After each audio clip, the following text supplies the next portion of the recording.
Hey guys, welcome back to some more reviews. Excuse me. Welcome back to some more reviews. I don't know what that was all about, but welcome back to another stream. And of course, a couple of days ago, did the first part of this and got a lot of comments. A lot of people were watching. I want to say thank you to all those people who had stopped by and given the stream a watch, even after the stream was over. People still watched it and commented, and I really appreciate that. So I want to thank you guys so much for all the support and all the feedback and participation in the stream. Thank you guys so much.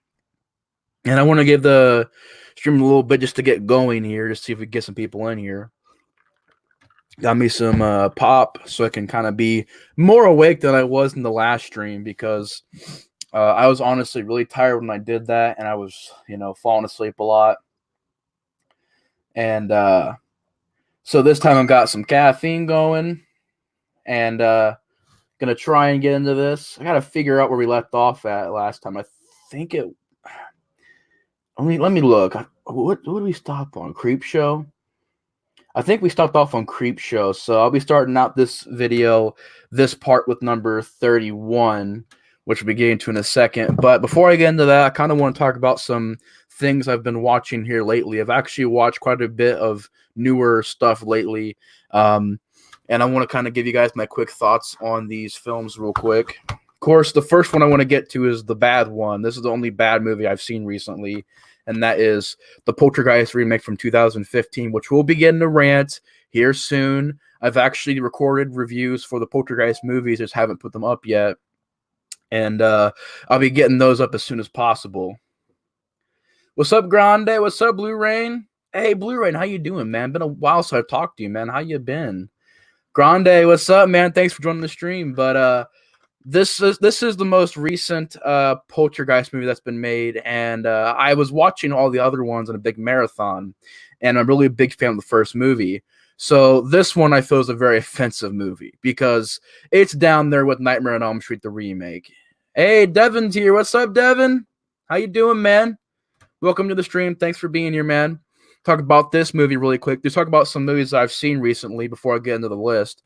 But this movie was really bad. I won't lie. It was a really bad remake, and I thought it was really just overall a very lazy, very just a very awfully done movie that I thought really had nothing redeeming to it. I thought really had a lot of problems with it, and CGI was pretty bad. It rips off the original movie a lot. Doesn't have the heart. Doesn't have the match. Doesn't have the charm of the original.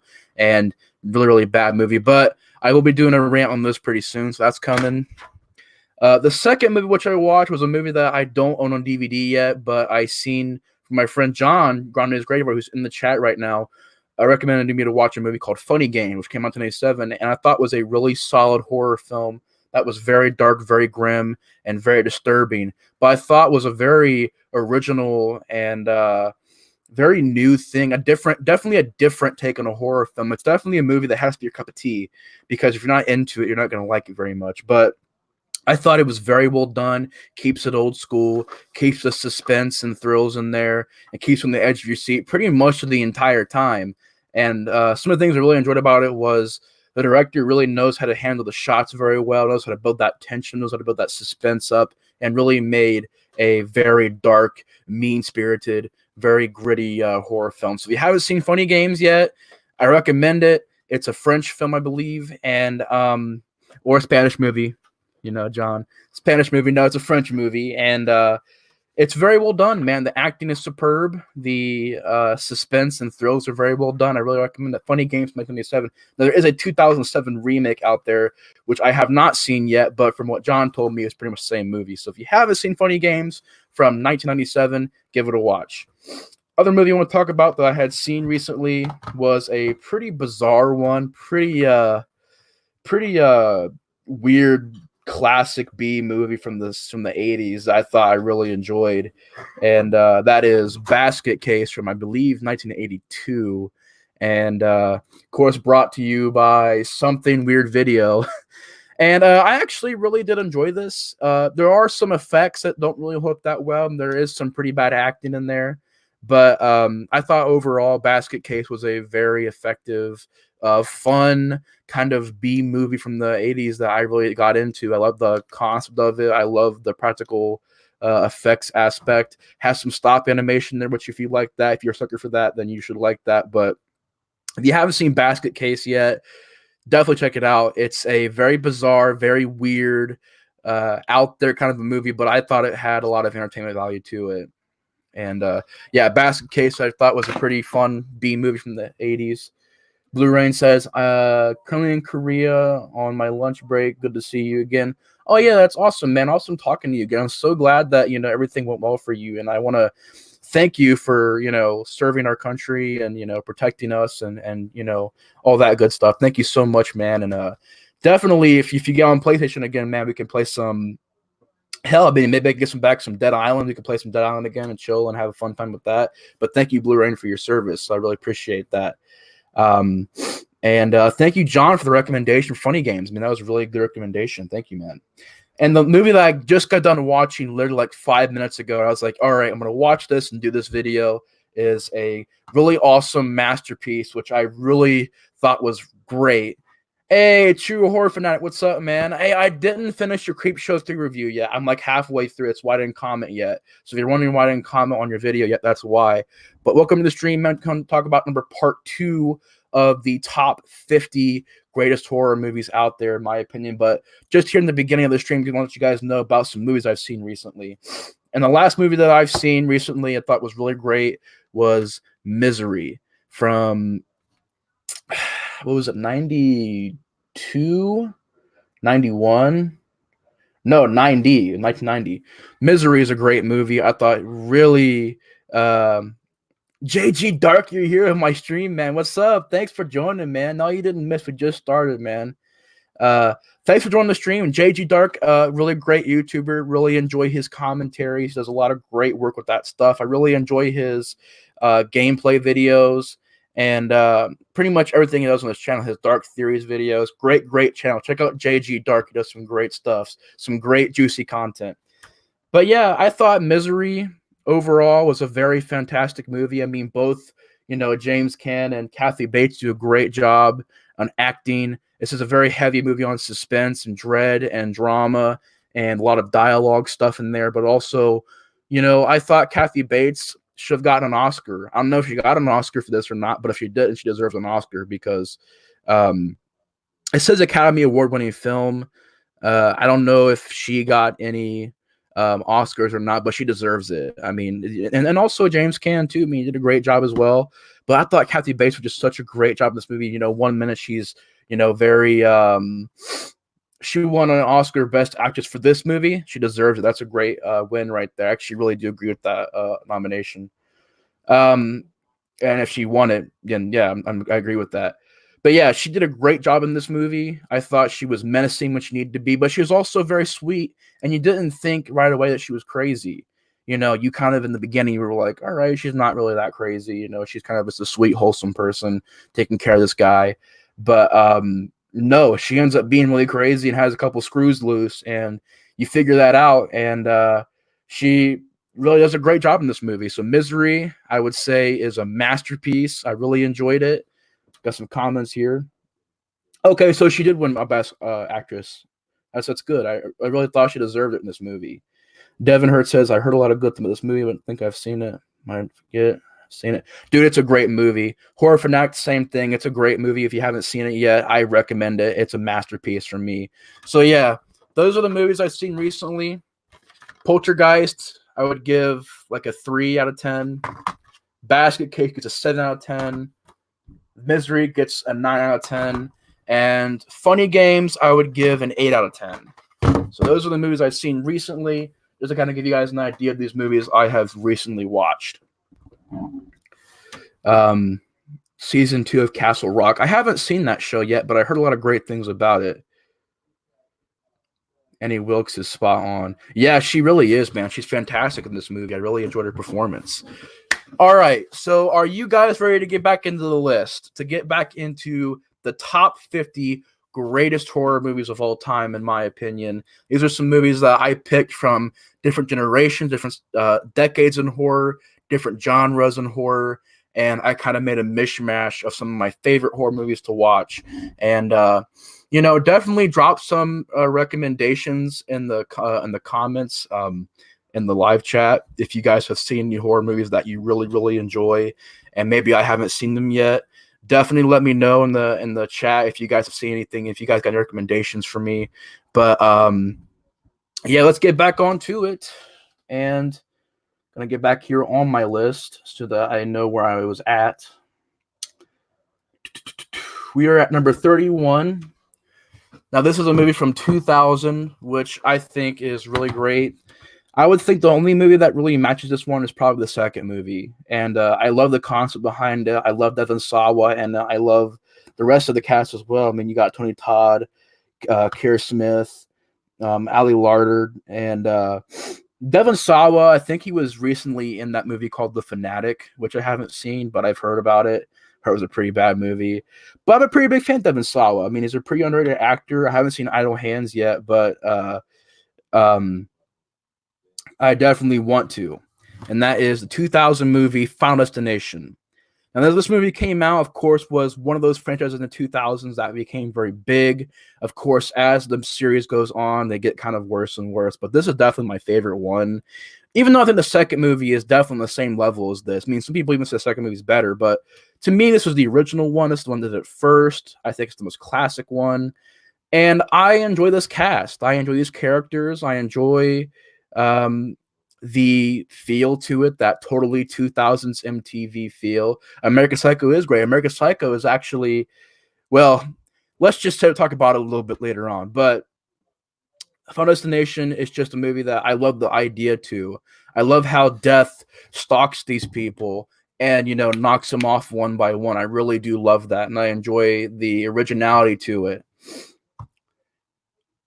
True or not, only seen the fifth Saw movie, or the fifth Saw movie, the fifth Final Destination movie. The fifth one's pretty bad, but if you want to see an actual really good one, I recommend the first one.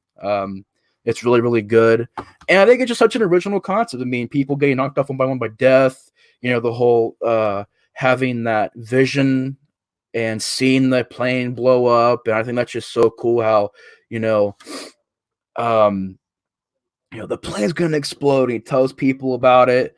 And basically, throughout the rest of the movie, people start getting killed these accidents one by one, and death's plan. And then they got to figure out how they're going to stop this big formula that's going on. They got to figure out how they can stop this pattern of deaths. It's a really great movie that has a great soundtrack to it. I think it's also directed very well by James Wong, who would make Final Destination 3. But you know what else this guy would go on to make? He would go on to make Dragon Ball Evolution. Yeah. The guy who made this classic masterpiece that I thought is a really great 2000s horror movie, he would go on to make Final Destination 3, which is an movie, and then he'd make Dragon Ball Evolution. Yeah, Dragon Ball Evolution is a really big mess, and I really can't believe he made that movie. But I thought as far as this movie goes, it's very well done, and I thought it was a solid horror film from the 2000s. If you're into kind of surprising horror movies, a little bit of a different taste to them, if you want a good cast, great original idea, I recommend Final Destination. Very, very well done. Second movie is very well done too. After that, things go down a hill. Part 3 isn't horrible, but it's not great. Then the fourth and fifth ones are pretty much garbage. But get to the comments here. Have I seen the Wreck movies? Yes, I have. And actually, we'll be getting to Wreck in a little bit as well. But Wreck 1, I'll get to in a second. Wreck 2, I watched for a little bit, but I didn't finish all the way through. But from what I've seen of it, it was a very solid entry. Wreck 3 was weird because it's not even a found footage movie. It's a very weird one. And then Wreck 4, Apocalypse, I haven't seen yet. But Quarantine, I've seen Quarantine. Quarantine I actually do enjoy. It's actually one of my favorite remakes out there. I think it's a very solid entry. I don't think it's nearly as good as the, Wreck movies, but I did enjoy Quarantine. And then Quarantine 2, Terminal was pretty trash. Dragon Ball Evolution, one of the worst film movies ever. It really is, dude. It's such a offensive kind of anime to live action adaptations out there. It's just such a really awful movie with some horrible, awful CGI effects that I thought were just terrible. But yeah, that is number 31, Final Destination from 2000. If you haven't seen it yet, I recommend it. I love this movie franchise. One day I hope that it's gonna, or one day I hope that I can review these movies because I actually do enjoy the first two a lot. But yeah, it's number 31, Final Destination. Part 4 is not a found footage movie either. You mean like Rec 4? Yeah, I didn't. Rec 3 wasn't horrible. I mean, it was just a weird thing to do. It's like Quarantine 2 Terminal. It was a really weird, didn't really feel like a sequel at all. It felt like more of a spinoff, and it really had a weird tone to it. I mean, I'll be honest, the only movie that kind of did that the right way for me was a movie called Paranormal Activity: The Marked Ones. People absolutely hate that movie. I don't see why. I think it really made that tired old formula more refreshed. Like, it's much more of a different kind of movie than the other ones, but the Rec 3 seemed like it was more of a spinoff, and Quarantine 2 is kind of the same thing.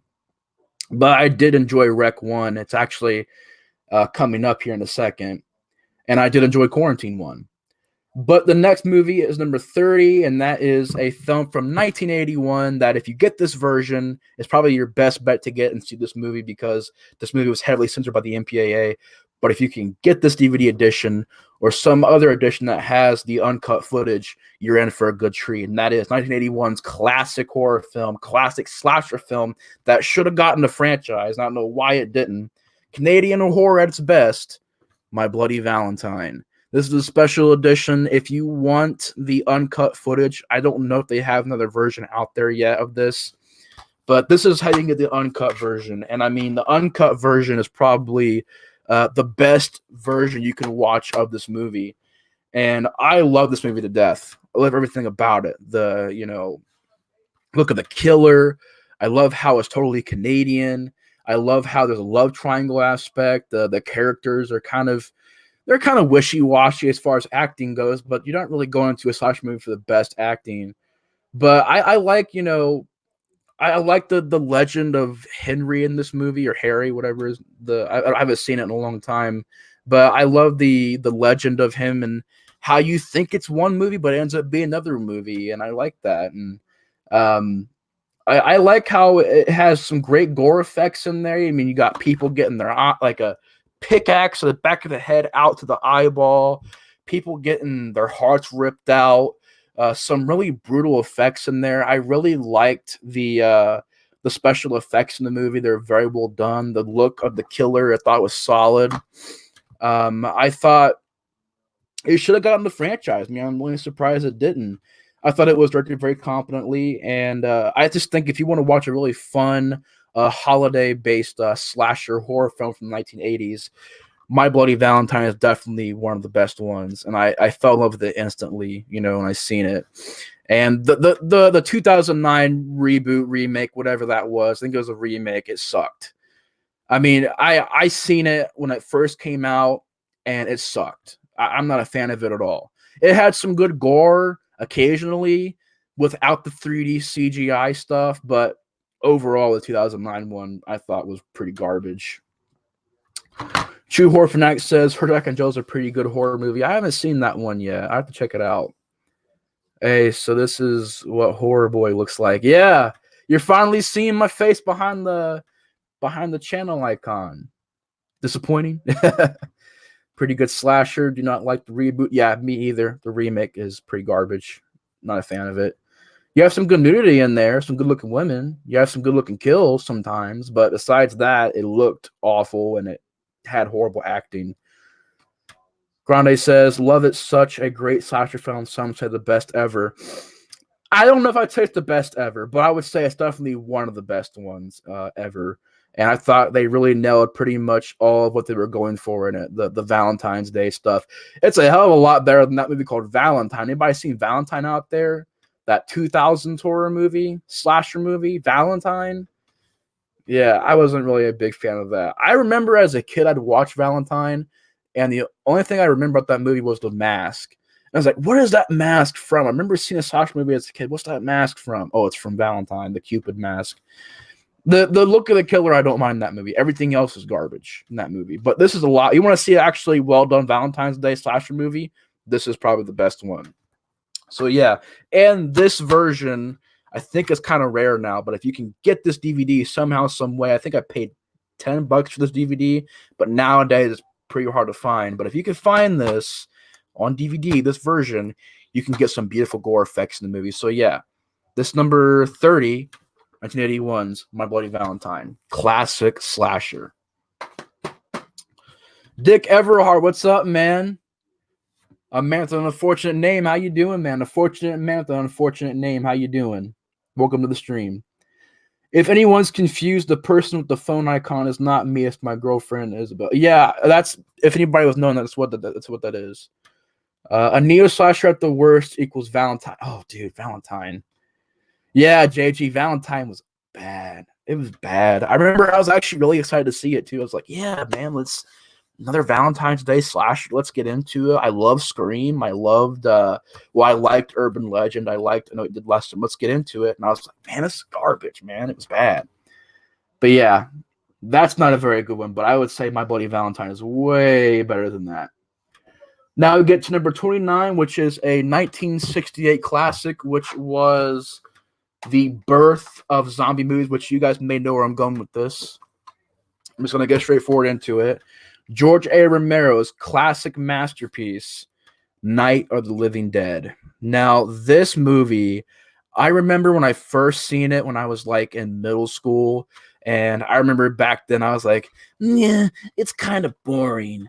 But now that I watch it a lot when I'm older, I really appreciate what they did with it, and I really appreciate the making of it, the history behind it. I think that legit it has some great scenes in there that I thought were absolutely classic.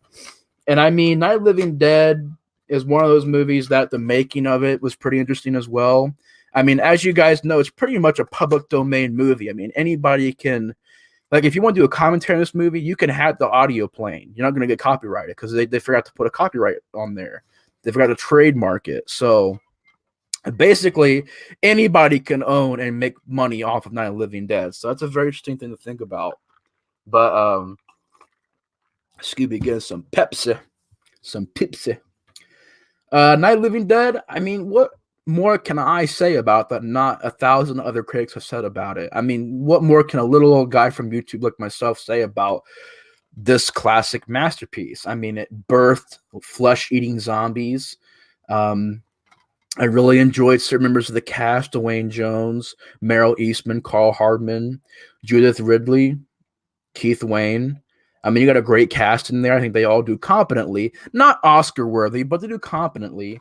And I think what this movie does really strongly is it feels angry. It feels mean when you're watching it because it came out in the late 60s. You had a lot of race stuff going on back then. You had a lot of riots. America at that time, was Vietnam. There was all kinds of stuff going on in there.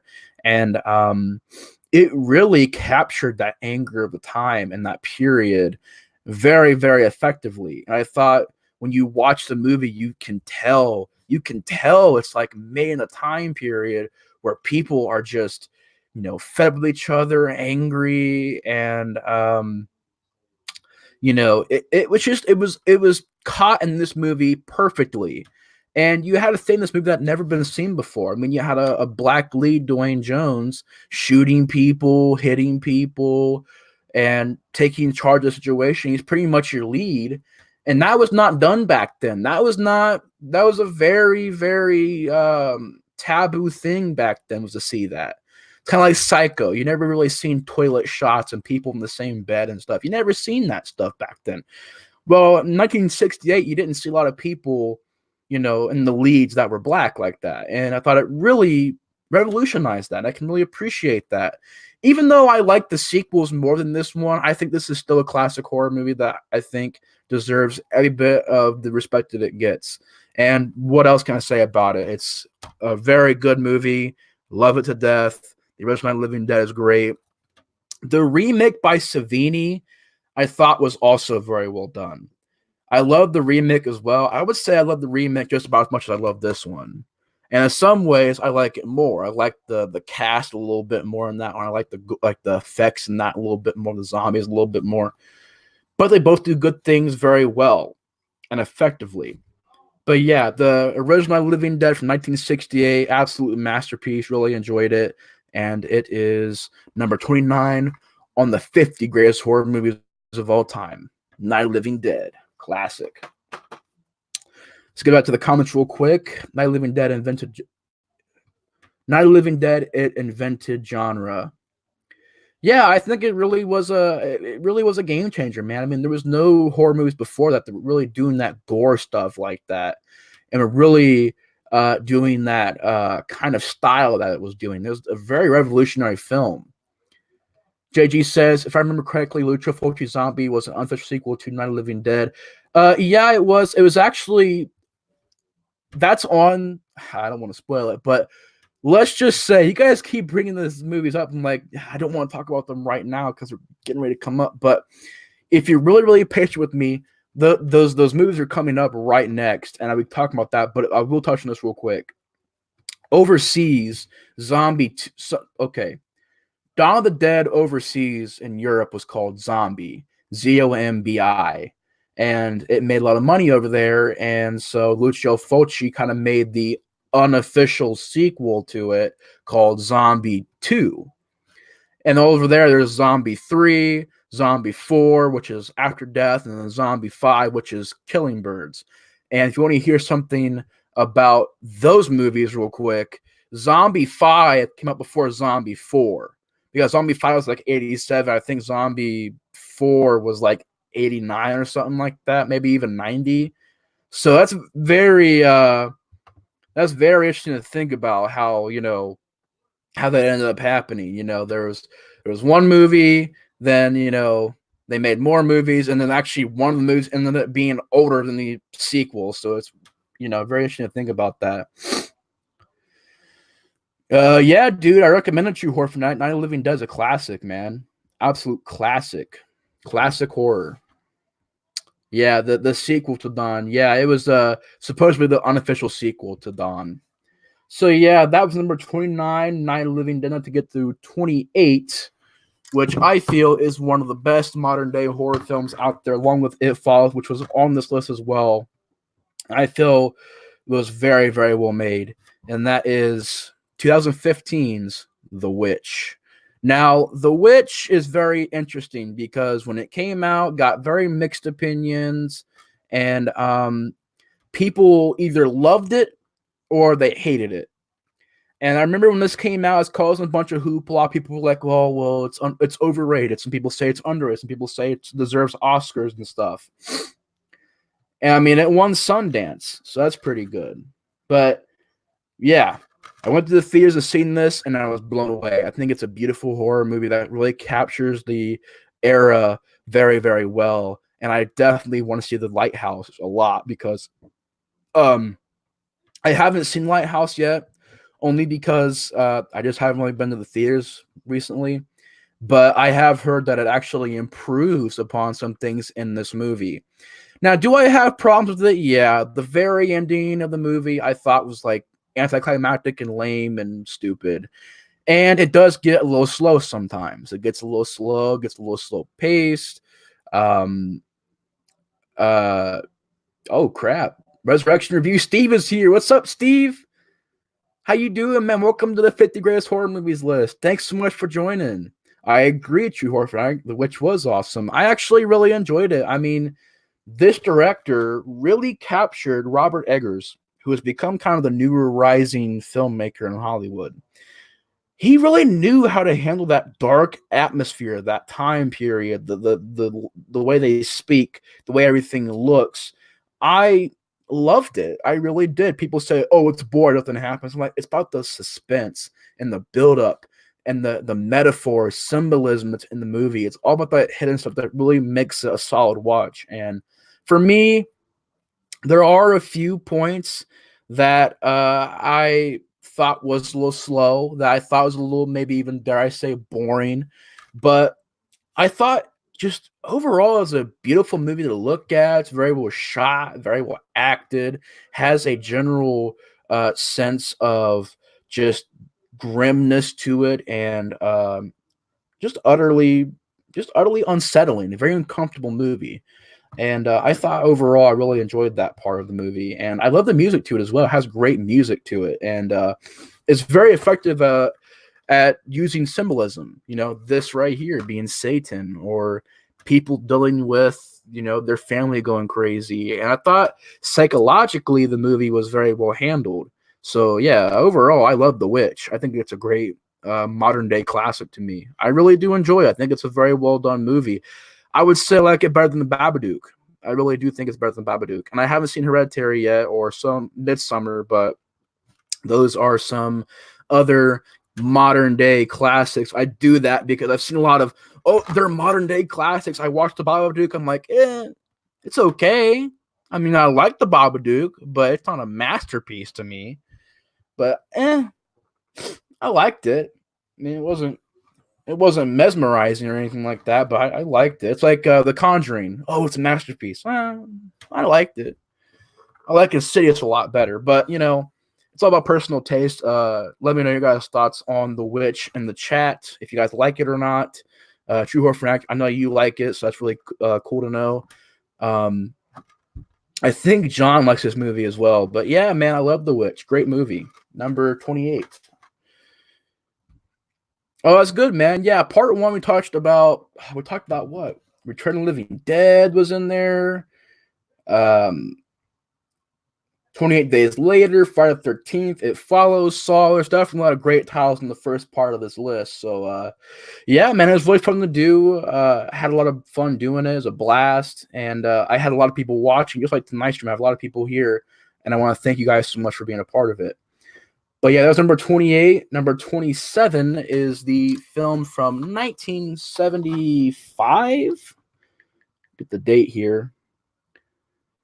1976. And that is my favorite of the series, even though the second movie is pretty good too. The Omen. Now, this to me, when I first seen it, really got to me.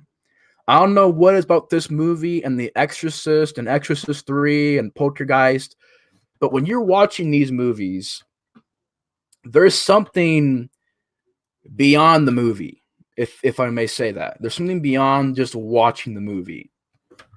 There's something like a third wall, something outside the movie. And what I mean by that is when you're watching this movie, you get this sense of evil that I thought I haven't seen done in many other horror films. I mean, there's been only very few horror movies that have done this same kind of atmosphere.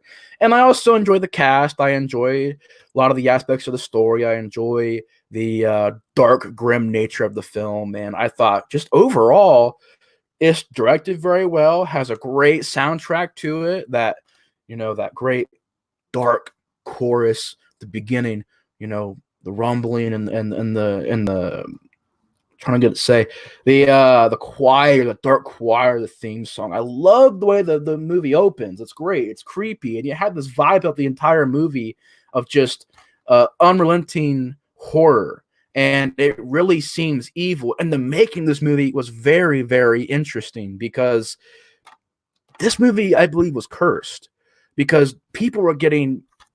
There's a moment in this movie where someone gets decapitated, and in real life, there was a car accident that actually happened with. There were planes being struck by lightning. There were people having accidents on the set, people getting hurt, people getting harmed, and it was all during the making of this movie. And it really it's like knowing that and going into the movie makes it very creepy, very eerie when you're going into it. I think that what also helps is the kid in this movie playing Damien Thorne did a great job. Gregory Peck, of course. Gregory Peck is a legend. Awesome. You also got her, I can't remember her name, but I don't know why I can't remember her name right now, but she was very well done in the movie as well. I'm so sorry, but I just couldn't remember. Lee Remick, that's what her name is. She did great in this movie as well. They both do great. They're both good parents, and I just loved certain scenes. And there's this crazy scene where a girl goes on the roof, ties a noose around her neck. Damien, this is for you. And it's out of nowhere. It's out of the blue. and she just hangs herself in the middle of this birthday party. And it's like, whoa, like, what is this? You really got into it. And, the movie goes on. Gregory Peck ends up finding out some things, that this is the son of Satan himself. So, and it pretty much goes on from there. But I don't want to get too into it. But if you guys are interested in The Omen, I recommend it. Damien Omen 2 is pretty good as well. I heard Omen 3 wasn't too bad. Omen 4, skip that movie. Skip it like a freaking plague, because Omen 4 is garbage. It's pretty bad how Dominic Olton-Gerard, the same guy behind Halloween 5, which, True Horror Fanatic, I know you love Halloween 5. The same guy who made Halloween 5 made Omen 4, and he got fired while he made that movie. He got freaking fired. That's how bad that was. He got fired from Omen 4, and had to get somebody else in there to finish the movie. And the Omen remake is garbage. Garbage, garbage, garbage. Worse, I would say the Omen remake is as bad as Psycho remake, because they both have the same problems. They have a lot of problems, man. The Omen remake and the Psycho remake are the same thing. They Xerox the original. Poltergeist, Xerox the original. It's like, guys, Hollywood, come on, make original content, make an original concept, and make it your own. At least Omen 4 had the nerve to say, all right, well, it's not no longer about Damien, it's about this other person. Like, all right, at least you got to be intrigued a little bit. No, the Omen remake is a complete ripoff. And I think there was an Omen TV show. There's way too many Omen movies. I mean, way too many. Even though I love Omen 2, Omen 3 with Sam Neill, which I really want to see, but Omen 4 is garbage. Omen remake is garbage. There's way too many Omen movies out there.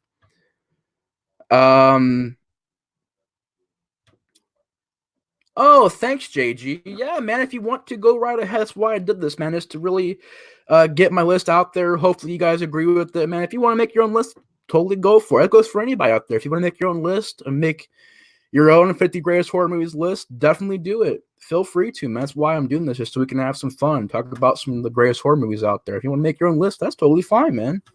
Totally fine. Yeah, it's exactly like The Lion. It's pretty much the same thing, Lion King. I mean, shot for shot. Only in the Omen remake, there is no dark energy to it. There is no good cast. There is no good acting. There is no practicality to it. This is all done practically. The remake was just CGI. Oh, put CGI everywhere. There's only one reason why that remake was made. Because it's 666. 2006. Oh, we got to make money, guys. That's the only reason that the movie was made. That's the only reason. There was no need for an Omen remake, and it sucks. It's so bad that I found it for $1. I found it for $1. That's how bad it was. But yeah, The Omen from 1975, utter classic masterpiece. I really enjoyed it. Very solid movie, and I thought it was very well done. Number 27 is The Omen. Now we get to number 26, and that is The Lost Boys from 1987. Now, this movie, I really got attached to the first time I seen it. I seen it for the first time around 5 or 6 years ago on Blu-ray, and it's beautiful on Blu-ray. It sounds great, looks great. And I mean, this and Fright Night and Dracula from 1931, 32, whatever that came out, 30th Dracula. Those three movies are my favorite. From Dusk Till Dawn's actually pretty good as well. But the Lost Boys is a classic 80s vampire flick, which is such a fun movie. Joel Schumacher, big fan of him. Love Batman Forever. Really do. Not a big fan of Batman and Robin, but I love Batman Forever. I love his other movies he's made as well. But Joel Schumacher did a great job with this movie. It has a great energy to it. Has a great vibe to it. You really wish, like when I was watching this movie, Santa Clara is not such a cool place. The music, the 80s atmosphere, the punk rock stuff in it. I loved everything about it. And you also got a great cast. I mean, you've got Corey Feldman, Corey Haim, Jamie Gertz, Edward Herrmann, Jason Patric in this movie, Kiefer Sutherland in a really early role. He's going to be in Mirrors and stuff like that. Diane West. Of course, it was a Richard Donner production. Warner Brothers, really involved with it. You got a great soundtrack, too. I mean, When You're Strange, Come on, guys. You guys know the lyrics. When you're strange, nobody remembers your name. I know I'm off tune, but I know that I love that song. And of course, the Lost Boys theme song I thought was very well done too. Cry, little sister, call to your brother. Say hello to the night, lost in the shadows. God damn, I feel like I'm on American Idol over here. But yeah, I love the soundtrack. I do. I utterly do. I still believe. I mean, I'm a fucking nerd for it, man. I love that soundtrack. I really want to get that soundtrack on CD one of these days. I love it to death. I love the Vampire Gang. Kind of have a Motley Crue look to them. The motorcycle stuff, the effects, thought were really well done. It's a fun movie. The Frog Brothers, legendary characters. Stay back, man. You're a vampire. Stay back. I love all that stuff. I love the comic book stuff. Just when I first seen this movie, like I said, around 6 years ago, I was like, man, like I totally want to be born in the 80s or like grow up in the 80s so bad because it seems so cool. The comic books, it just seemed like a cool thing, the town atmosphere, the comic books, the music, the style. I really loved all that stuff. So yeah, Lost Boys, definitely a masterpiece. Lost Boys, The Tribe is garbage. The Thirst, I do enjoy. I won't lie. The Thirst is actually really good, but The Tribe is awful. But the best one is definitely the first one. Pick up on Blu-ray, looks beautiful, has features, great, fantastic vampire movie. This and Fright Night, two classics. So yeah, that's The Lost Boys. Yeah, man, a Schumacher classic for sure. Yeah. That definitely, Devin. When that remake came out, that was all they were like, oh, it's 666. Let's make money. And I'm like, no, it's not because it's awful. At least if you're going to do that, make it a good movie. At least. I don't care if you're trying to make money or not. Friday the 13th tried to make money. Nightmare on Elm Street tried to make money. You still got Nightmare on Elm Street 3 and 2 and 4 and Wes Craven's Nightmare and Freddy vs. Jason. Those are all solid movies to me. So you can make money, but make a good movie at the same time. Thank you, John. I really appreciate the American Idol champion singing some Lost Boys soundtrack there. The Bunny, what's up, man? How you doing? Yeah, that definitely, dude. Lost Boys kicks the shit out of Twilight. I hate Twilight so much. I have a funny story about Twilight, actually. Real quick before we get on to the rest of the list.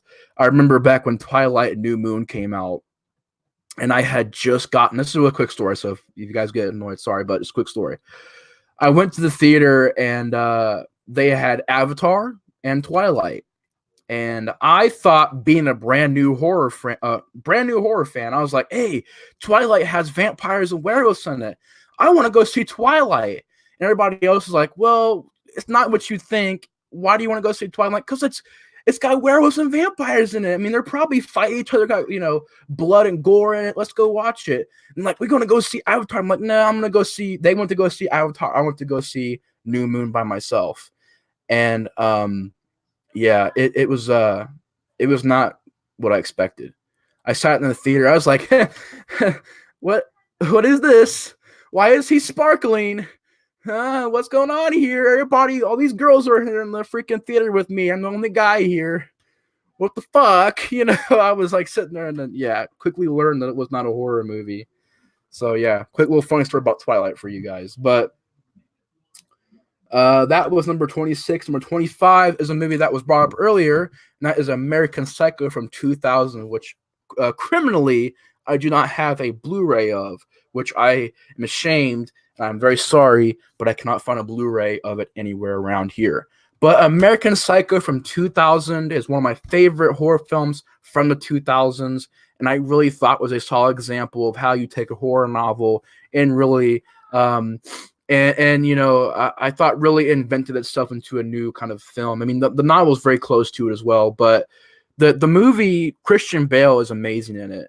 And I pretty much love everything about it. The fact that it's more of a commentary on Wall Street in the 80s and greed, and pretty much a commentary on, these rich guys who in the 80s were on Wall Street and doing cocaine, going to cocaine bars and stuff like that. And, you know, Christian Bale's character, Patrick Bateman, you know, he's a guy who is very quiet. You know, at the beginning of the monologue of the story, I really enjoyed. There is no person there. It's only skin and bones, you know, and I do not exist. And I love all of that. I love the 80s stuff to it, how, you know, he's listening to Hip to Be a Square, dun, dun, and Phil Collins, and the score is very well done. I think the suspense, the dread in there was very well done. It's a very well paced movie. You got William Dafoe, Christian Bale. I mean, the list goes on amongst the great actors in that movie. And I thought also very well shot.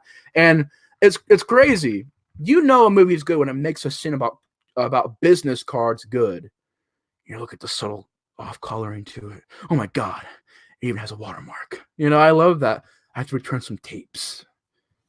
You know, what is she like? There's this one great scene where he's talking to these Asian people at this laundromat, and he's like, you know, I cannot understand you if you not shut your fucking mouth. I will kill you. It's just like, oh my God. He says that shit throughout the entire movie too. Whenever he gets mad at somebody, he's like, I will slit your throat. And the people are like, huh, what'd you say? It's like, huh, I didn't say anything. It's like, man, this guy's really out this rocker. He's really bonkers crazy. And I thought, like, you didn't really listen to news. That's a great scene, John. That's a classic scene. And then, hey, Paul, you know, kills him with the axe. You have a dog, little chow. Why is there plastic all over the sofas? I love that. Oh yeah, you also, I forgot to mention, you have Jared Leto. I don't know why I forgot his name. Most call him Jared Lee. Who the fuck is Jared Lee? But Jared Leto is in this movie. Of course, Jared Leto from The Joker, Requiem from a Dream, which is also a movie I seen recently, which I loved. But you have a little chow, a little dog. Great scene. But yeah, classic scenes. Well done performances. I thought the acting was very well done. True horror fanatic. Yeah, I love that scene. Great, very, very smart horror movie. Very, very self-aware. Very clever, stylistic, and just overall very entertaining movie. I really enjoyed American Psycho a lot. And apparently, there's an American Psycho 2 out there. Yeah, there's an American Psycho 2 with Mila Kunis, where somebody apparently gets strangled by a condom. Interesting. I'm pretty sure it got a Razzie somewhere, but maybe one day, but not today. Definitely not today. But anyways, yeah, American Psycho, great horror film. I loved it to death. Thought it was great, and very, very well done horror movie. Oh, I definitely won't be seeing American Psycho 2 anytime soon. I'm definitely going to take my time with that movie. I mean, the only time I'll see that movie is when I absolutely, positively have to. That's literally the only time I'll see that movie. But yeah, American Psycho 2, fuck no. Not right now. Not right now. But maybe one day. I just want to see Mila Kunis in the movie is decent, and, you know, she's all right. But number 24 is another one of my favorites. Well, obviously, these are all my favorites, obviously, but another one of them that I really, really love. And that is An American Werewolf in London. Daddy, a naked American man stole my balloons. You've seen the movie, you know what I'm talking about. I'm sorry, I called you meatloaf. What does he say? Can I get a piece or can I get a biscuit? Wherever that guy says the zombie guy and he pops up. Can I get a biscuit? Or something like that. But I love American Psycho a lot. American Psycho. American Werewolf in London. 2 Americans back to back. American Werewolf in London, I thought, was a solid movie. Written by John Landis and stars, where is it? David Naughton, Jenny Gutter, who would go on to be in Child's Play 2, Griffin Dunn, and John Woodvine. You made me miss. I mean, what can I say about it? The effects are very well done, practical. Of course, they were award-winning, which they deserved it. There's always been this universal rivalry between this werewolf movie and The Howling. If you're a fan of The Howling, you're not going to like my thoughts on The Howling. I think The Howling is a boring movie. I'm not a fan of The Howling at all. Really overrated horror film. Don't get into it.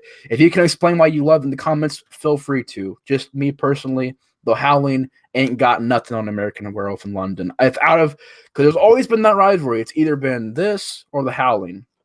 To me, this has more entertainment to it than The Howling does. I love Dee Wallace, but this movie I thought had better,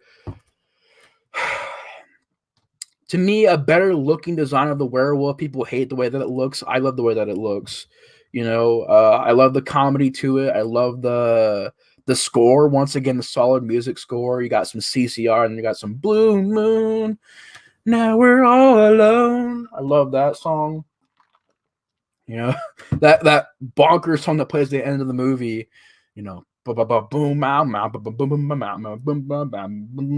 Blue Moon. Love that. Well, I don't like where it's placed, but I like the way how bonkers it is. Obviously the effects are very beautiful. I mean, they're solid effects by Rick Baker, who I thought did amazing in this movie.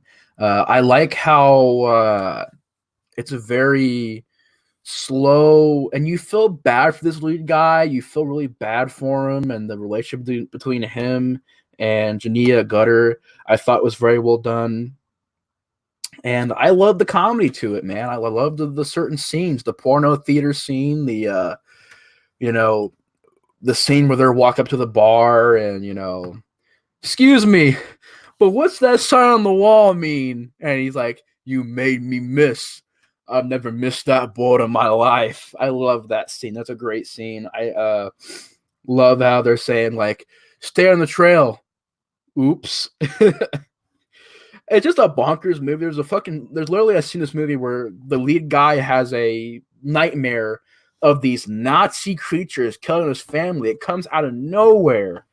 And it makes you go, as a movie, that's pretty interesting how they would do that. And also, like, that as a movie looks pretty interesting as well. These crazy zombie Nazi killers. Well, I don't know if they're like zombies, but they're like Nazis with monster faces, whatever that was. It was pretty creepy. But yeah, the ending I thought was very sad. You felt bad for the lead character. You really got into the acting performances. You really got into the relationship between these two characters. I thought they were really well done. And overall, American Werewolf in London, classic masterpiece.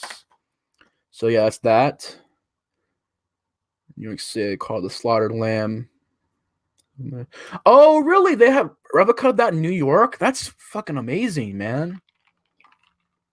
That's cool. That's really cool. You haven't seen it, Devin? Oh, dude, Devin. Classic movie. Great movie. Dick Everhart says, hadn't seen Howling since I was a kid. Howling really doesn't, it doesn't do it for me. It's just slow and tedious, and there's no, at least American Werewolf in London is fun. Howling isn't fun. It's a very serious, down-to-earth horror film, which I thought was just dragging. Oh, yeah. I see the bad moon rising. I love that song. But yeah, it's American Werewolf in London. Love it. Number 24. Number 23, JG, if you're still here, talking about Wreck from 2007. Now, Wreck, I love Wreck a lot because, like Blair Witch Project, it does that very unique factor in making it seem real. It's very hard to make a found footage movie feel real. Paranormal Activity, I love it, the first one, but it's not very realistic. Cloverfield, not very realistic. Frankenstein's Army, not very realistic, not very scary. Overall, Frankenstein's Army is a pretty bad movie. All right, JJ, you're still here, man. Oh, dude, definitely. I'd be playing darts. I'd probably suck at it. You'd probably be beating my ass at it, but I'd try. I'll be trying, like Shaun of the Dead, just the dart in the head. Ow! Pulling out. Yeah, that'd be a fun time, John. Definitely, man. Gotta ask him what that sign on the wall's for. But yeah, man, Wreck from 2007. I remember the first time I seen this movie, I got it from Blockbuster back in like 2009, and I seen Quarantine, I think, first as a kid, and I was like, oh, that's a scary movie. No. I love Quarantine. I love Quarantine a lot, but Wreck did Quarantine even better. because even though Quarantine is essentially the same movie, Wreck makes it look more realistic. They use a more grainier camera. The acting seems more natural. The effects are very well done. The darkness seems more real. The third act is really scary, really creepy, really effective. And I thought, even though I do like Quarantine, this is a far superior version of it because it just feels the way they did it was very well done. It's very hard to make a found footage movie not, annoying with the shaking cameras and the stuff like that. But this does it very well. This is up there with Blair Witch Project as being some of the best found footage movies out there. I mean, just overall, very, very solid found footage movie, which I really enjoyed. And I've seen plenty of them. I've seen Paranormal Activity 1 through what? 5? 1 through 5. This is a lot better than those movies. This is a lot better than Quarantine 2 or Wreck 3, or whatever those other ones are called, or Chernobyl Diaries, which really isn't a found footage movie, but it was kind of filmed like it. The only other movies I thought this was actually like matched by was stuff like As Above, So Below, a movie called Tunnel, which I really enjoyed. But yeah, this is a solid horror film from 2007, and I thought really was creepy, dark, and scary. Yeah, I want to see part 2 so bad. I haven't finished it all the way. I got like 30 minutes into it, and I couldn't finish it because the version I had was damaged, so it wouldn't play anything after the 30-minute mark. But from what I seen from there on, from the beginning on to the 30-minute mark, dude, great sequel. But it's kind of hard to make a found footage movie good. Yeah, it really is, because you got to be able to make characters likable. You got to be able to do it the right way. You got to be able to make it seem realistic. You got to make it entertaining. You got to make sure all your effects are in camera. You got to make sure there's not too much shaky cam. Or like Paranormal Activity, you can't just have a camera right here for the entire movie. If you do that, it becomes boring. So it's very, very... So the guys who make these movies good, if you make a found footage movie and you make it good, props to you, because you did something that's very difficult to do. And in this movie, that's a good example of how to make a found footage movie the right way, is in this movie. So yeah, Wreck from 2007, great horror film, creepy, atmospheric, very, very well done. And I really enjoyed it. Loved it. Love Quarantine, but Wreck is a lot better than Quarantine, even though I love that too. So yeah, number 23 is Wreck. Number 22, knocking them down, guys, knocking them all down. We're going to be getting to a lot of them really fast, snappy tonight, because I want to try to get the rest of the list done. But the next movie is from 1979 and is a Don Coscarelli film. Horror fanatic, if you're still here, you know what I'm talking about. This was a very well done movie, has a great franchise to it as well, and that is Phantasm. Now, this is the box set, has all 5 movies. I love the sequels as well. Well, some of the sequels, but Phantasm 1 is a very weird, bizarre movie. Boy. That's right, John. Boy. I think most people just use found footage to make a movie cheap. It really is cheap, man. Like, it's really cheap to make a found footage movie. Very, very cheap. Hell House LLC did a pretty good job. I haven't seen that one yet. I haven't seen that one, but I definitely want to check it out. I've heard about it. And you mentioned it on a couple of your streams before, so maybe one of these days I could check it out. I did see a movie called Hellfest, though. Really enjoyed that. But yeah, Phantasm 1979. I mean, a lot of great things to it. Very trippy horror film. Very bizarre and weird. And definitely a unique idea. Definitely a movie that I thought really was its own style, was its own flavor of horror. But I love everything about it. I love Angus Scrimm in the movie. Rest in peace to him. He's a legend. I love the spheres in the movie. Great idea. I love the whole idea of the tall man intriguing people down the dwarfs and stuff like that. And I love that. I pretty much...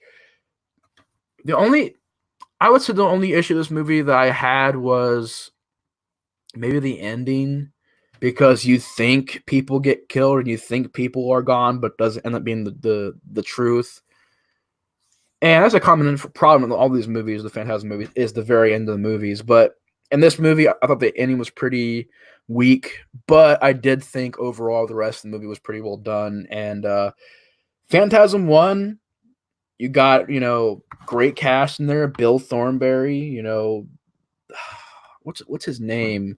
Michael Baldwin as the lead. Of course, Reggie Bannister, Angus Scrimm. And I love the music too as well. The main theme song, the various bits of the score throughout the entire movie, I really loved. But yeah, Don Coscarelli's Phantasm, great classic horror, and I really enjoyed it.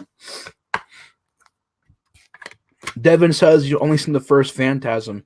If you want to get the rest of the movies, they're kind of hard to find. But if you want to get the rest of the franchise, I recommend this. $15, you can get 5 Phantasm movies, which are very rare, by the way. Like before this came out, Phantasm 1 cost $80 on DVD. $80. Can you guys imagine that? $80? $80.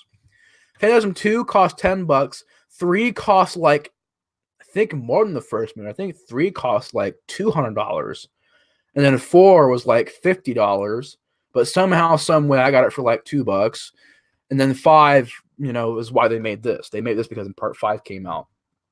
So really, if you want to get into the Phantasm movies, I recommend getting this because you have the first movie remastered. The second movie is also remastered, but it's also the Scream Factory edition. So you're getting a Scream Factory edition of Phantasm 2 in there. And 3 looks good.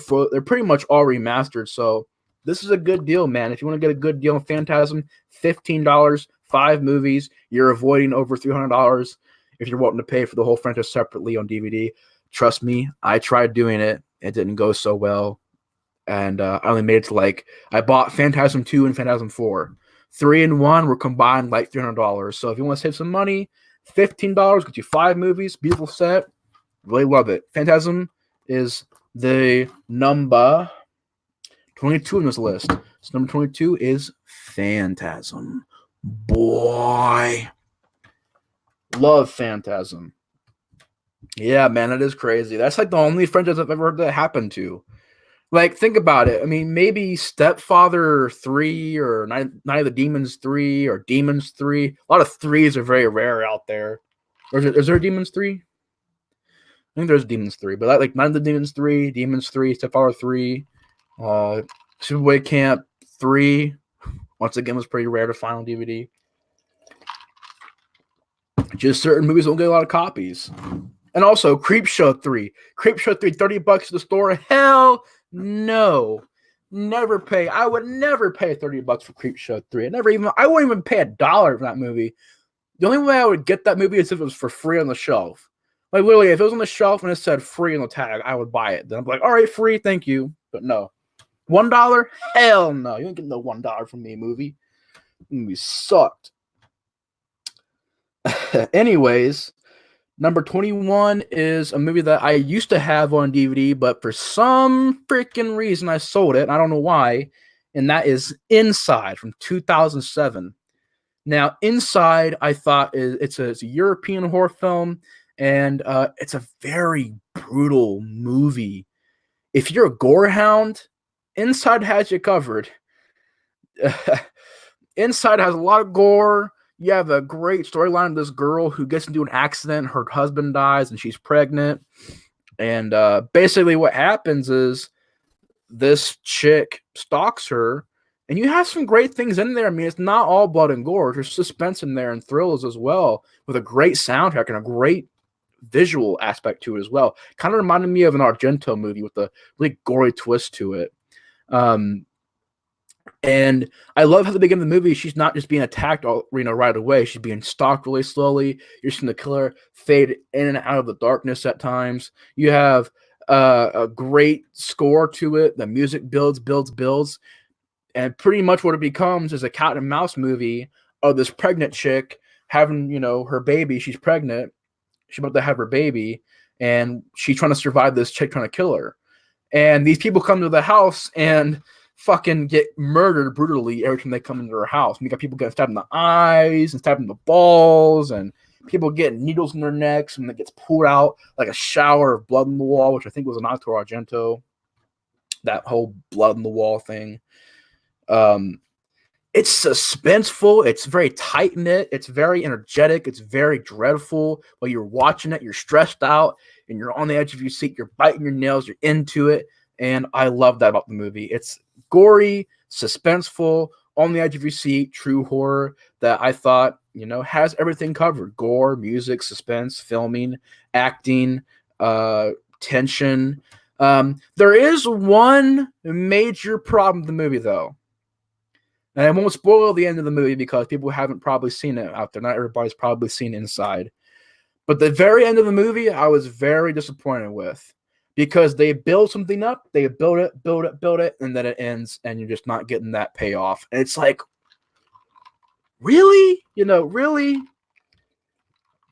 And I get why, because in real life that wouldn't happen. It's not realistic. But screw real life, screw realistic. It's a movie, I want to see a payoff, but you can only do that right if it's a movie like Funny Games. Funny Games, like, that's done right. And this movie was kind of like, really, really? But besides that ending, the rest of the movie is very well done, very well shot, very well edited. Some great camera angles in there.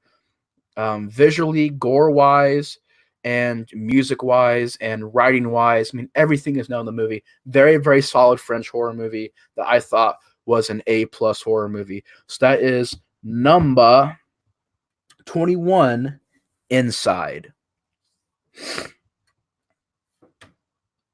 Oh yeah, Inside is a classic movie. Yeah, Creepshow 3. I would never pay even a penny for that movie. The movie doesn't deserve that movie literally does not deserve anything. That movie is disgraceful. Disgraceful. Definition of disgraceful, Creepshow 3. As definition of disgraceful is Creepshow 3. You open up a dictionary, put that in there, it pretty much matches it to me. Classic movie? Yeah, dude, Inside is classic. I think I read that, though.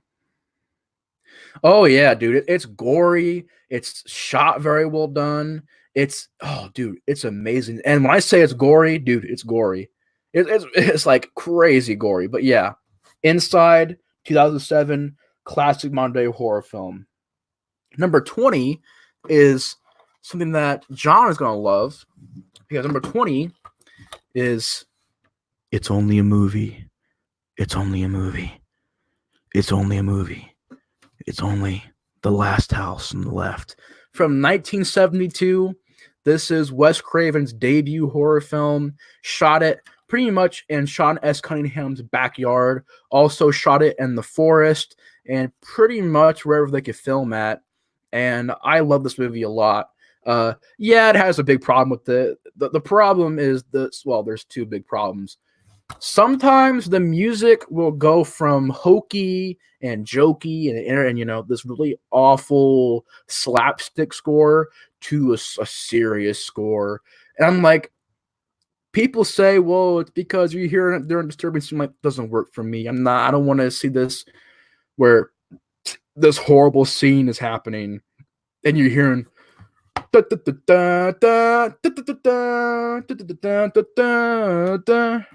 hate. I'm just like, ugh, that's not good.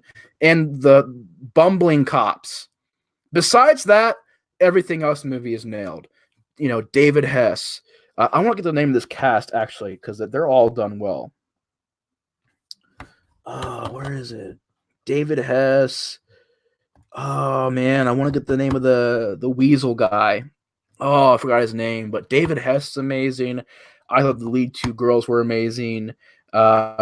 Really enjoyed the Psycho-Pass, all very well done. And Last House on the Left was a very ahead of its time movie. I mean, it was brutal, it was realistic, it was documentary style, it was the great soundtrack. Besides those hokey parts, the rest of the score is beautiful.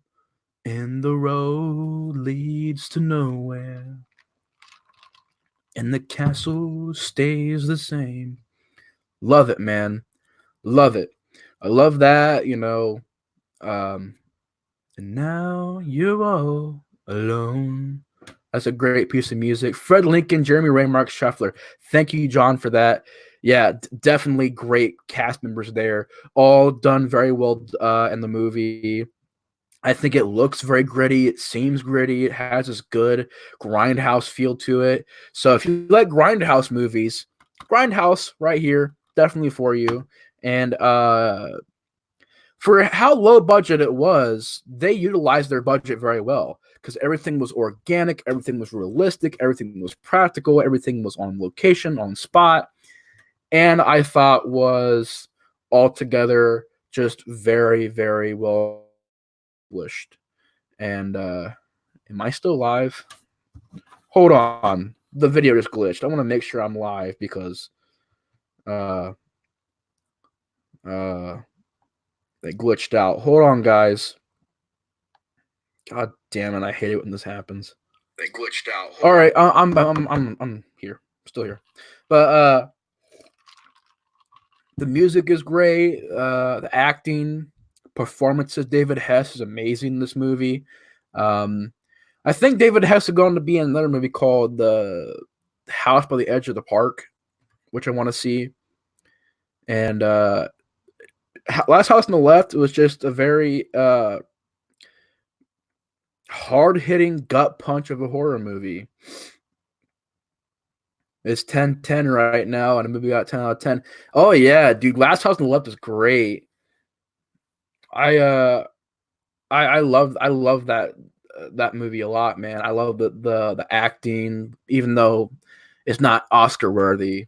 The psychopaths were really well done. And if you're a big fan of the movie, this DVD has an amazing commentary on it because David Hess and a couple members of the cast actually are pretty proud of this movie. They actually really, enjoyed the way that it came out. Certain other people in the cast doesn't really like the movie. They don't really talk about it anymore. But I know that David Hess really was a respectful person about this movie. He really appreciated this movie, and I love that because I do enjoy this movie a lot. I feel like it shouldn't get forgotten. I mean, yeah, it's a very brutal, very, hard-hitting movie. It's a tough movie to watch, but I thought it's a powerful movie. I love the revenge aspect of the movie, and you got to make that in order to make the revenge very strong, you got to make the event into the revenge very, very traumatic and very, very sad. So the scariest scene in the movie to me is when David Hess rapes the lead character, and it's a sad, heartbreaking scene, and it's done with the music and the up close shot. You're just seeing David Hess. He's drooling all over this poor lady. And when it's done, she stands up and realizes, there's nothing left. She's been emotionally taken advantage of, not just been raped physically, but raped emotionally. And, she walks over and vomits. And the look on David Hess's face is what makes this movie, I think, a step above every other horror film that came out in the 70s that dealt with this stuff.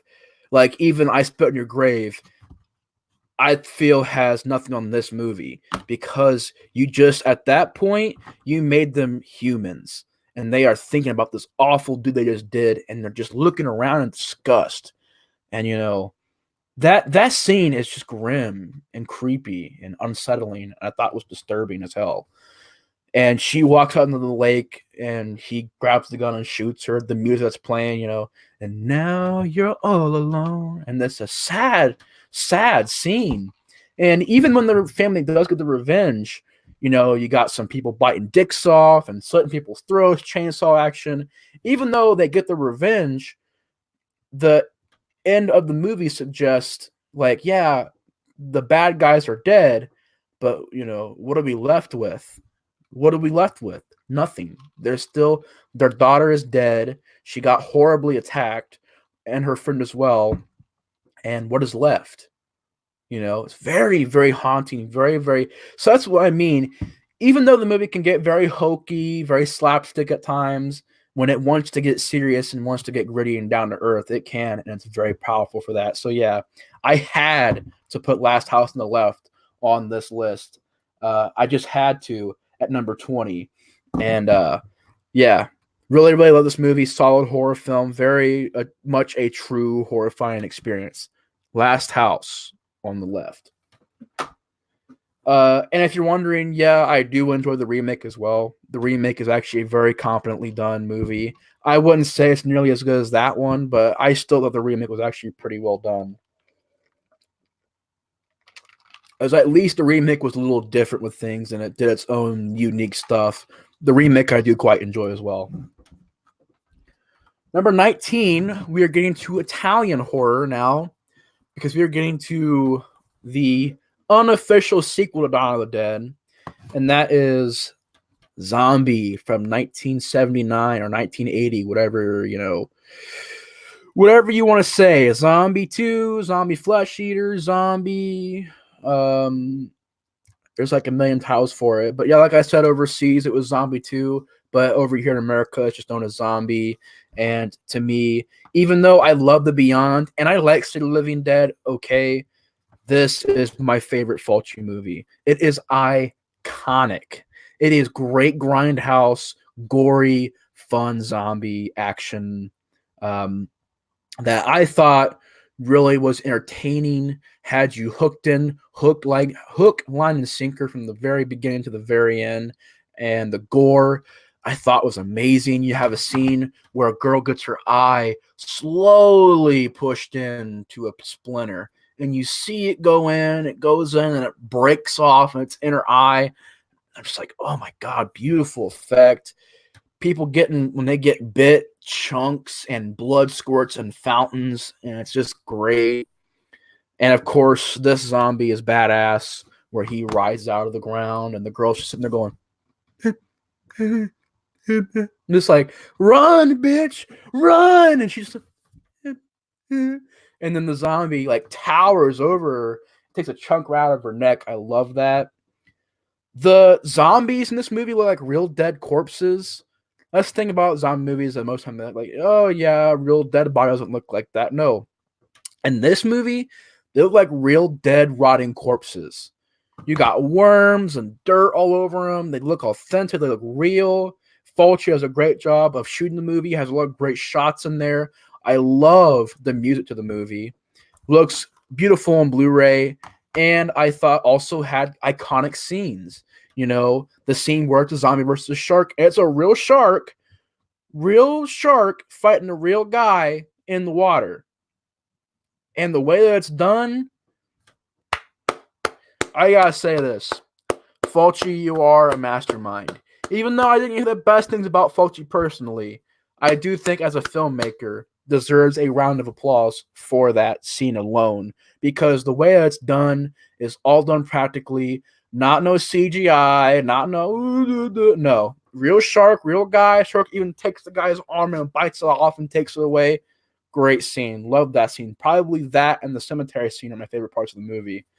But yeah, if there are any problems, I will say it's a little sluggish at times, a little slow, and the acting isn't the greatest, and you don't really love the characters. But I thought overall, man, it's just a plus zombie movie with a lot of gore and a lot of action there, and definitely a Fulci classic. It's my favorite Fulci movie, and I love The Beyond as well. I like City of the Living Dead. I love City of the Living Dead. I like it.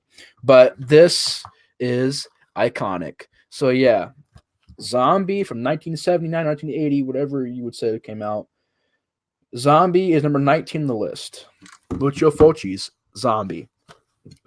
Excuse me. That's right, Devin. Yeah. Round of applause for Lucio Fulci. Great filmmaker. I definitely want to see more of his work. Next movie we got here, number 18, is Child's Play. Or Child's Play. Not Child's Play. Child's Play from 1988. And even though I love Child's Play 2 and the remake I heard was pretty good, Child's Play is my favorite because of the way that it's shot. I think Tom Holland is great directing the movie. Overall, I mean, classic movie. The animatronics on Chucky were very well done. It's a very original idea. I thought, actually, Devin, Friday the 13th was on part 1, and it got, what did Friday the 13th get? Got number number 40 was Friday the 13th, part one. So yeah, that was in the last part, but I love Friday the 13th, part one through five are all classics. But I put part one on there because part one doesn't get talked about a lot anymore. But Child's Play, you got a great cast in there. I thought the Alex Vince did a great job in the movie playing Andy Barkley. I like the of course Brad Dourif is amazing in the movie, and I thought the mother and son had great chemistry. I thought she was a very well done character that I thought was just very well acted. I really enjoyed her performance in the movie. Tom Holland, of course, who made Psycho 2, which I also love. He's also in Hatchet 2, which is pretty cool.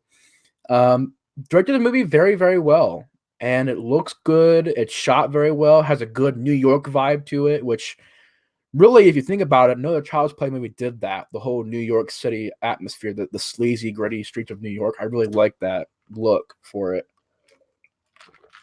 And it's iconic, man. Child's Play. Definitely love it. I mean, I can't say much else about it. It's a great movie with some practical effects in there. I thought, Brad Dourif does amazing in the movie.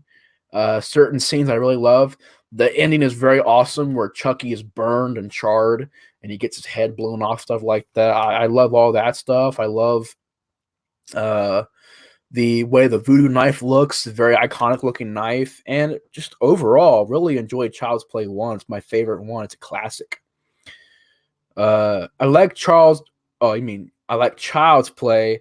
It's not my favorite horror movie. I mean, just look at the sequels, but it's still good. Yeah, Child's Play 2 and 3 are solid movies. Bride of Chucky, I like. I don't love. I like it. See Chucky can just go away. See Chucky, bye-bye. Disappear. I don't like See Chucky at all. See Chucky is bad. It's garbage. Fucking garbage. Curse Chucky, I used to be a big mark on and say, oh yeah, it's great. Honestly, it's a okay movie. It's not great, but it went back to basics. I can respect that. Went back to practical effects. I can respect that. Chris Chucky is okay. Call of Chucky is a joke. Call of Chucky is a fucking joke. I hate that movie. I don't know if I would say it's worse than Seed, but it's still a pretty bad goddamn movie. I mean, I once again did a review on it and I said, it's okay. I'm like, no, it's not okay. It's pretty bad, but I'd say that and Jigsaw and Blair Witch and Leatherface are all bad to me now, but back then I was like, they're okay. I'm just being honest, they're pretty bad movies. Cult of Chucky is pretty bad. But yeah, Child's Play. Now we're moving on to number 17 is a film from 2010 by Adam Green called Frozen. Now, I'm pretty sure you guys are watching this video going, what? Frozen? Why would you put that on the list? Because I love Frozen. Not that Frozen, not the fucking annoying 2014 one. When it's getting a sequel now, which, yay! Frozen 2. I didn't even see the first Frozen. Talk about the good Frozen. That I thought was solid. And I watched it for the first time, and I instantly loved it. I thought the effects in the movie were very well done. Even though it was CGI, it was utilized very well. The idea is creepy and scary, and it gives you the chills while you're watching it. I mean, can you imagine being forgotten up on this skylift up in the mountains? Hey, Chris Brock, what's up, man? Please, Chris, tell me you're joking about that. But if you're not, to each their own. To each their own. You have very interesting taste, I'll just say that. But I think you're fucking with me. But what's up, Chris? How you doing? Talk about Frozen from 2010 right now by Adam Green that I thought just is a scary concept. I mean, can you imagine being stuck up there and you're up in the ski lift and you're trapped there and it's all about your survival. The temperature is dropping. You got to figure out, okay, if we drop from here, can we do this the right way, or will we break our legs, which ends up happening in the movie? Will we die, or these wolves show up? I thought really, it's a very dialogue-heavy movie. I love the dialogue too, John. It's very dialogue-heavy. It's It's not action. It's not anything like that. It's just pure suspense, pure drama. And you really get to build these characters up the entire movie so that when stuff does happen to them, you really are concerned for them and you really feel for them. So I thought also the cold atmosphere to it, the snow, very well done. You bought it. It seemed cold. You're watching it. You're going, "Oh, it's cold," even though it could be 90 degrees. You're going, "Man, it's cold in here. Feel a bit of a draft in here." You watch that, The Shine, The Thing. You're just like, "Ooh, that atmosphere making me cold right now." But maybe it's just me. But every time I watch those movies, I go, "Ooh, it just feels cold when you're watching it. You feel cold." That happens in this movie. It's done very well. Acting is on fucking A+ to me. The acting in this movie is underrated. People don't talk about it. This and Blair Witch are the same case. People overgloss them. People say they're boring, they're slow, there's nothing to them. I disagree. I think they're actually good examples of how you do dialogue in horror films and how you build characters the right way in horror films. And to me, really establishes the basis of how to make a perfect suspenseful situation with these people. So yeah, Frozen 2010, love it. Great movie. Gonna read some of Devin's comments real quick. Sia Chucky, what are you talking about? There was no Sia Chucky and Tiffany did not have a baby. Yeah, what is Sia Chucky? What is that movie? I don't know. Maybe I'm just going loco. Sia Chucky, what the fuck is that movie? I don't even know. Maybe I'm just whatever. Sia Chucky, I don't know what that is. Number 16 is one that is a bit underrated and one that out of the trilogy gets a lot of hate, but I love it to death. George A. Romero's Day of the Dead from 1985. Now, this movie, I thought, even though not as fun as Dawn of the Dead, which is why Dawn of the Dead is on this list, but it's way up the list, I still feel like it has that solid atmosphere to it. I feel like it still has the great characters, and it's really much more of a dialogue movie, more of a slow build movie. And I love the location of the underground missile silo, whatever it was, missile silo underground. I love that. I love the cast in the movie. Joe Pilato is fucking amazing, man. Fucking amazing. He is fucking amazing in this movie. I want to know who's running this monkey show. I want to know what the fuck you doing with my time. Fucking great. And bang, you're dead. You don't shoot that woman, I'll shoot you. Great character, Joe Pilato. Day of the Dead is such a great movie. Yeah, I'm doing really great, man. Just, on here talking horror, talking about the greatest horror movies to me. Having a lot of fun doing this. I've been having a lot of feedback and interaction with you guys for these last streams. And I want to say thank you guys so much for watching them. I love getting a lot of my horror friends together here and having discussion and stuff like that. And just hanging out, hanging out, drinking some Pepsi. Talking about horror. It's the greatest thing ever, man. Talking about some horror. Yeah, Bub is awesome as well. Great addition to the characters. I love how he's kind of that zombie that thinks a little bit more. Kind of has a little bit of his past life still with him. I enjoyed that. The gore effects of Tom Savini are beautiful in the movie. They up the effects from Dawn of the Dead. I would say Dawn of the Dead's effects are pretty good, but this gets upped to even greater levels in this movie. I mean, the scene alone where, Joe Pilato is just ripped apart. Choke on him! Choke on him! I mean, I love that. It's so great. The effects of the chest being ripped open is beautiful. Looks amazing. And basically, that was all craft service right there. That was leftover craft service. They just painted it all red, and it looks great. Still looks great. Oh, yeah, dude. Captain Rhodes is so awesome, man. He's just so over the top, but he's so great. Those are my men in there. You must listen. You must listen, Captain. Listen to this. Blows him away. You got some good headshots in there. You got a scene where a zombie, turns over and his insides fall out on the floor. Dude, just so many great effects in the movie. The ending is brutal. People getting their eyes pulled back, and you see the eyeball in there. There's a scene that I thought was creepy. I was like, that's a creepy death scene where a guy gets his head ripped off, but when he's it's fucking creepy. His neck, when it gets stretched, you hear his vocal cords. He's going, ah! It's like, oh my God, that's crazy, man. And the acting is very solid. I think it looks pretty good. Uh, Not much more else I could say. Day of the Dead, classic, man. Absolutely love it. Underrated. People don't like it. People say it's the weakest entry. People say how it's not that good. But I beg to differ. Day of the Dead, 1985, is great. And as far as I'm concerned, this is the only Day of the Dead. There's a lot of Day of the Dead's out there that suck ass. Got Came in 3 Day of the Dead, sucks ass. Got Day of the Dead 2000, what, 5? Sucked ass. Got Day of the Dead 2, sucked ass. Day of the Dead 3, Bloodline or whatever, sucked ass. Then they make another one too. Like, guys, learn from your mistakes. You cannot top this Day of the Dead. I don't care what it is. I don't care if it's Candyman. I don't care what it is. This is the only good Day of the Dead. Fuck everything else called Day of the Dead. This is the good Day of the Dead.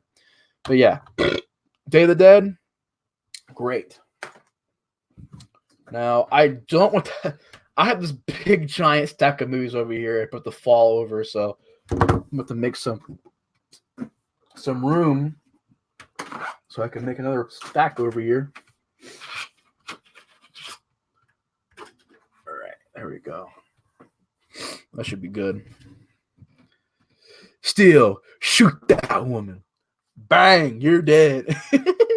I love that scene. So yeah, let's continue, shall we?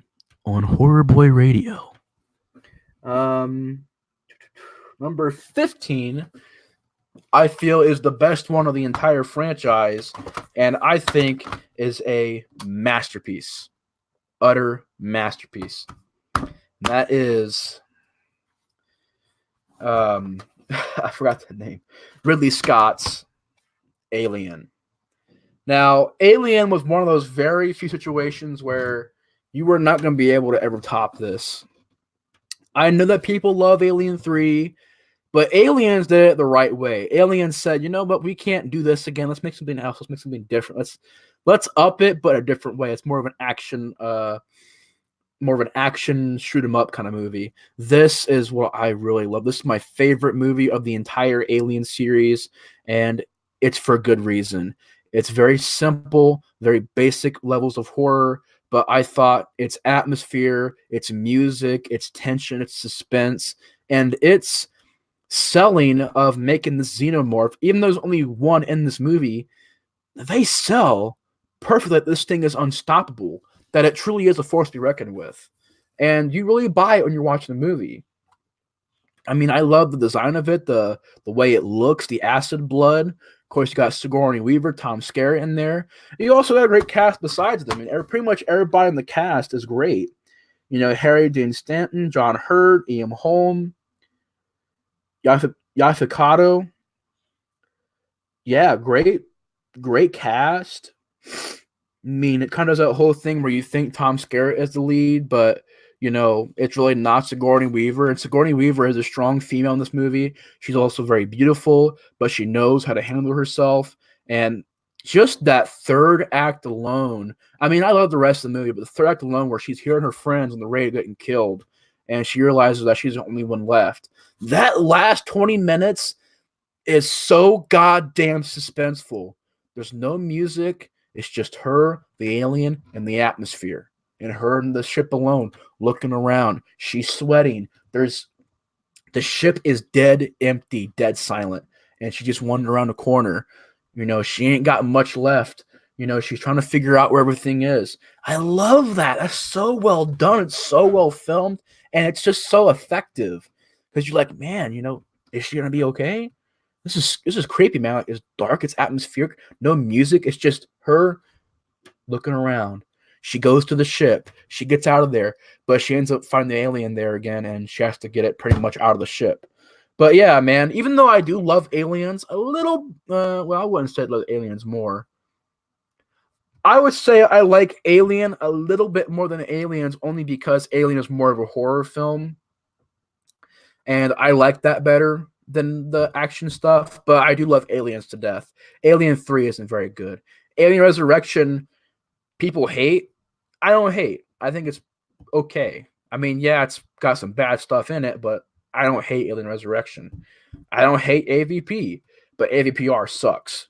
And Predator is good. Predator 2 is great. Predators is pretty good. And the Predator I haven't seen yet, but I heard was garbage. But yeah, Ridley Scott's Alien has some great stuff in there. I mean, you got the scene where it's the android getting his head knocked off, and there's squirting pretty much blood everywhere, or some other bodily fluid, if you want to say that and have a dirty mind about it. But he's shooting that everywhere, and he gets his head knocked off, and the chest burster scene. I mean, I could go on and on. Alien, masterpiece, great movie. Love Alien a lot. So yeah, Ridley Scott's Alien. Love it. Whoa. Whoa. Do not fall, please. Number 14. Let's see if I got that. Yeah. Number 14 is my favorite of the franchise. It's my favorite out of the Alien series. I do have a soft spot for Alien 4 only because of the. Yeah, I don't hate 4. You know, I really don't. I mean, yeah, it has bad things in it, but for what it is, it's like a fun B movie. Only it's an A movie, but as a B movie like formula, I think it's pretty good. Like, you know, the whole slasher part and stuff like that. And I liked Ron Perlman. I liked Sigourney Weaver. I liked the other guy from The Crow. I liked him. I liked the separate characters, the mercenary characters. I liked that. It's an okay movie. I didn't hate Alien 4 as much as everybody else does. But this is my favorite movie of the Evil Dead series, and it's not what you guys are thinking. Because this movie, I feel, gets glossed over a lot. Even though the second movie is pretty good, and I do love to death, the first Evil Dead is my favorite.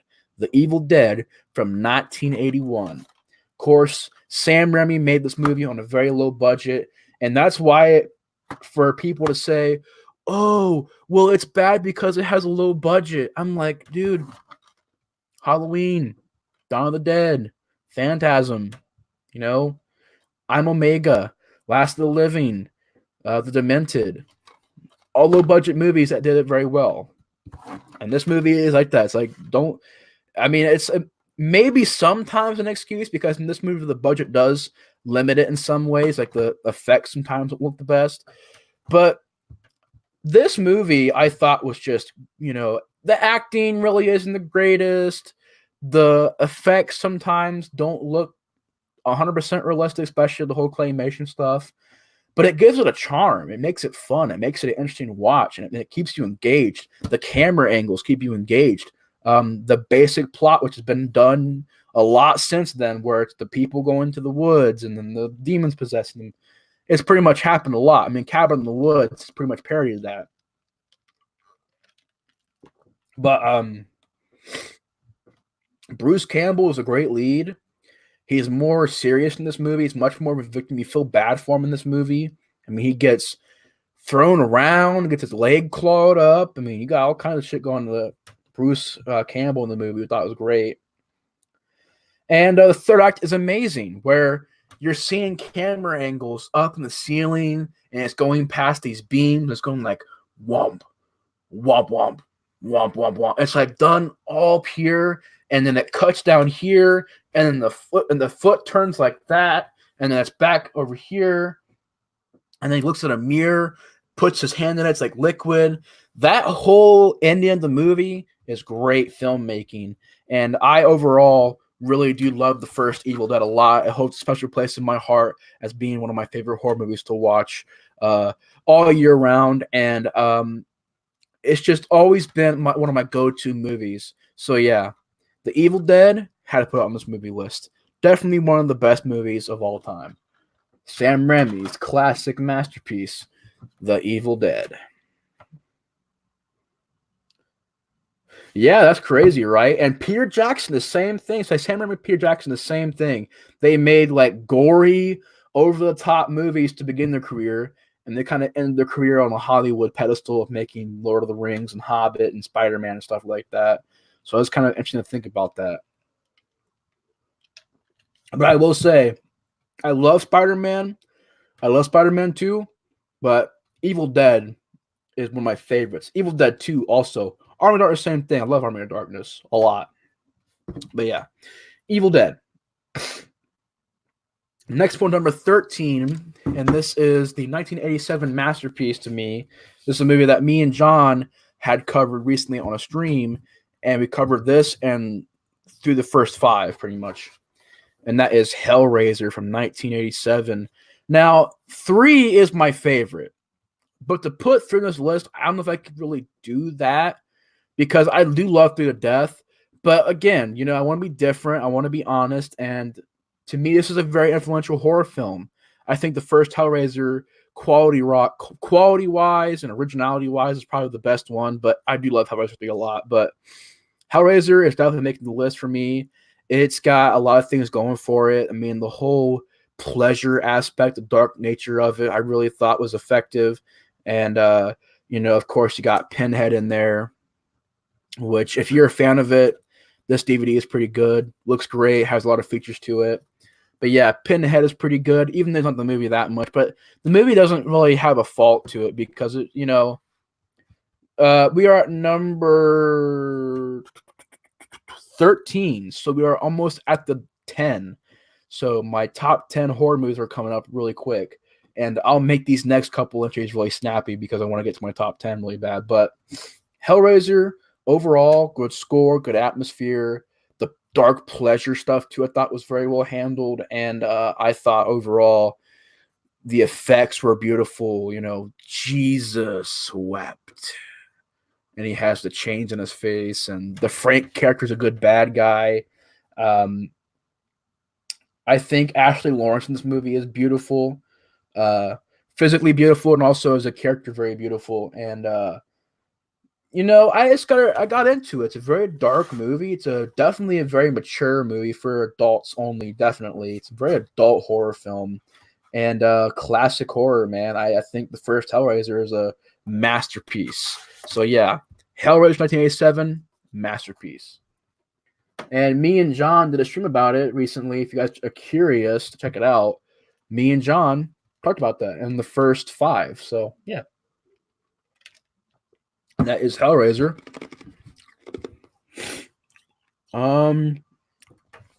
Next one is 1998, another Clive Barker movie, Candyman. Candyman is a movie that I thought you want to get scared, you want to feel the dark nature of it. Same with Hellraiser. You want to get scared, you want to feel creeped out, eerie vibes. Candyman. It's creepy the way that it's executed and done. The acting between Todd and Virginia Madison is great. You also got Xander Berkeley and Cassie Lemons. Clive Barker. It's based off a novel, I think. Was it based on a novel? I think it might have been based on a novel. But yeah, Candyman, Tony Todd is great. The thriller aspect of it is very well done. It's a very dark and gritty and brutal and just a really fucking mean-spirited fucking horror movie. And I love the urban legend aspect to it. I love the kills. They're brutal. He guts people with a hook. I mean, Candyman, it didn't need sequels. Candyman 2 I haven't seen yet, but Candyman 3 sucked ass. It was awful. I hated Candyman 3, Day of the Dead. Fuck that movie. But Candyman 1 is a classic. I really did love it a lot. I think it's directed very well by Bernard Rose. And yeah, Candyman, very dark, very brutal horror film. I love the scene where the guy is just sitting there and all of a sudden starts coughing up blood. And you realize Candyman's like dragging the hook up his spine. The scene where Candyman flies out that window, his arm goes through a mirror, the hook on his hand. I liked how dark it got. You know, you feel bad for Virginia Madison because she's getting blamed for the murders. Just overall, Candyman is a utter masterpiece, and I think is non-debatable to be one of the best horror films out there. Even though it is pretty underrated, people don't talk about it at all. But Candyman is a masterpiece. So yeah, Clive Barker's Candyman. Yeah, I give 10 out of 10 as well, man. I love Candyman. Great movie. So that was number 12, number 11, and then we get to a top 10. We're almost to the top 10 horror movies of all time. And number 11, before we get to that, is one of my favorite. It's like a very surprising movie because I don't know what it was, but when I was a kid, I was never into these movies. I was just never into them. They didn't scare me. They didn't get it. I just found them to be very boring. And I know it's a crime saying this, but years later, I went back and I rewatched these movies, mainly this and the second movie. And man, the first movie, oh, dude, masterpiece.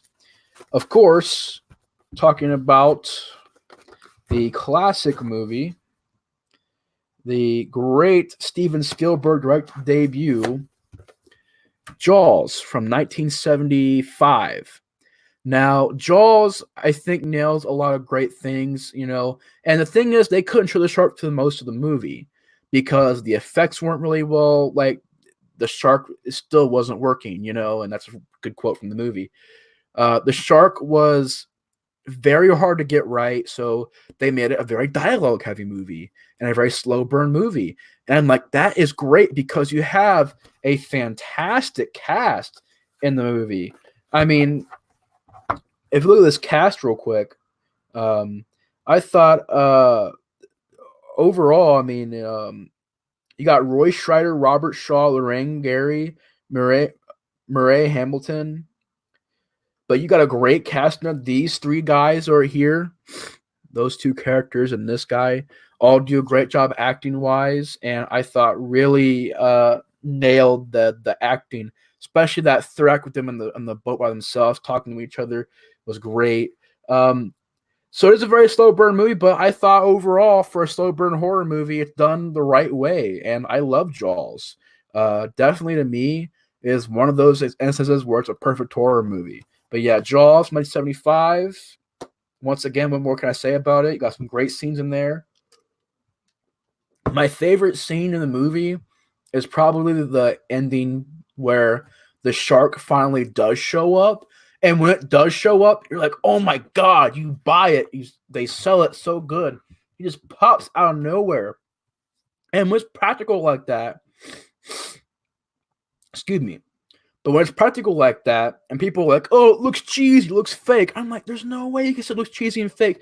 When it's a practical shark that's like a fucking head the side of a truck coming to the side of the boat and breaking things apart, I'm like, wow, that's great. And, you know, it eats this character right here. I'm sorry, I don't remember the name of the actor. I really am sorry about that. But you got him, Roy Scheider. I think we're going to need a bigger boat. Great line. John just said it. Great line. I think Robert Shaw was great in the movie as well. Richard Dreyfuss. That's what his name is, Richard Dreyfuss. I thought all three of those characters, you know, Robert Shaw, Richard Dreyfuss, Roy Scheider, great jobs. And yeah, Jaws is a classic. And I love Jaws 2, the second one. So, yeah. And I've never seen Jaws 3 or 3D. I've never seen Jaws the Revenge. So maybe one day I'll see those movies. But yeah, Jaws 1 and 2, great movies.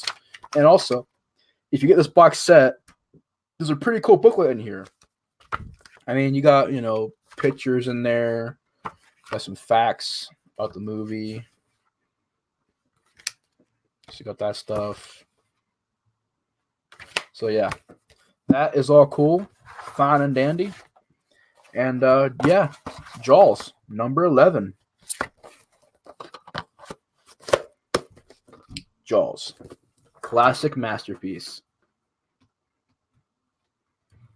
Yeah, Candyman I definitely like more than Jaws. Well, no, I'm a stupid saying I put it above Candyman, but I would say I like certain aspects of Jaws or of Candyman a little bit more than Jaws. Like obviously Candyman's a more faster paced movie, but I thought Jaws acting, that third act alone was just enough to make me go, yeah. I mean, I love Candyman dearly, I really do, But that third act between Jaws is just, is great.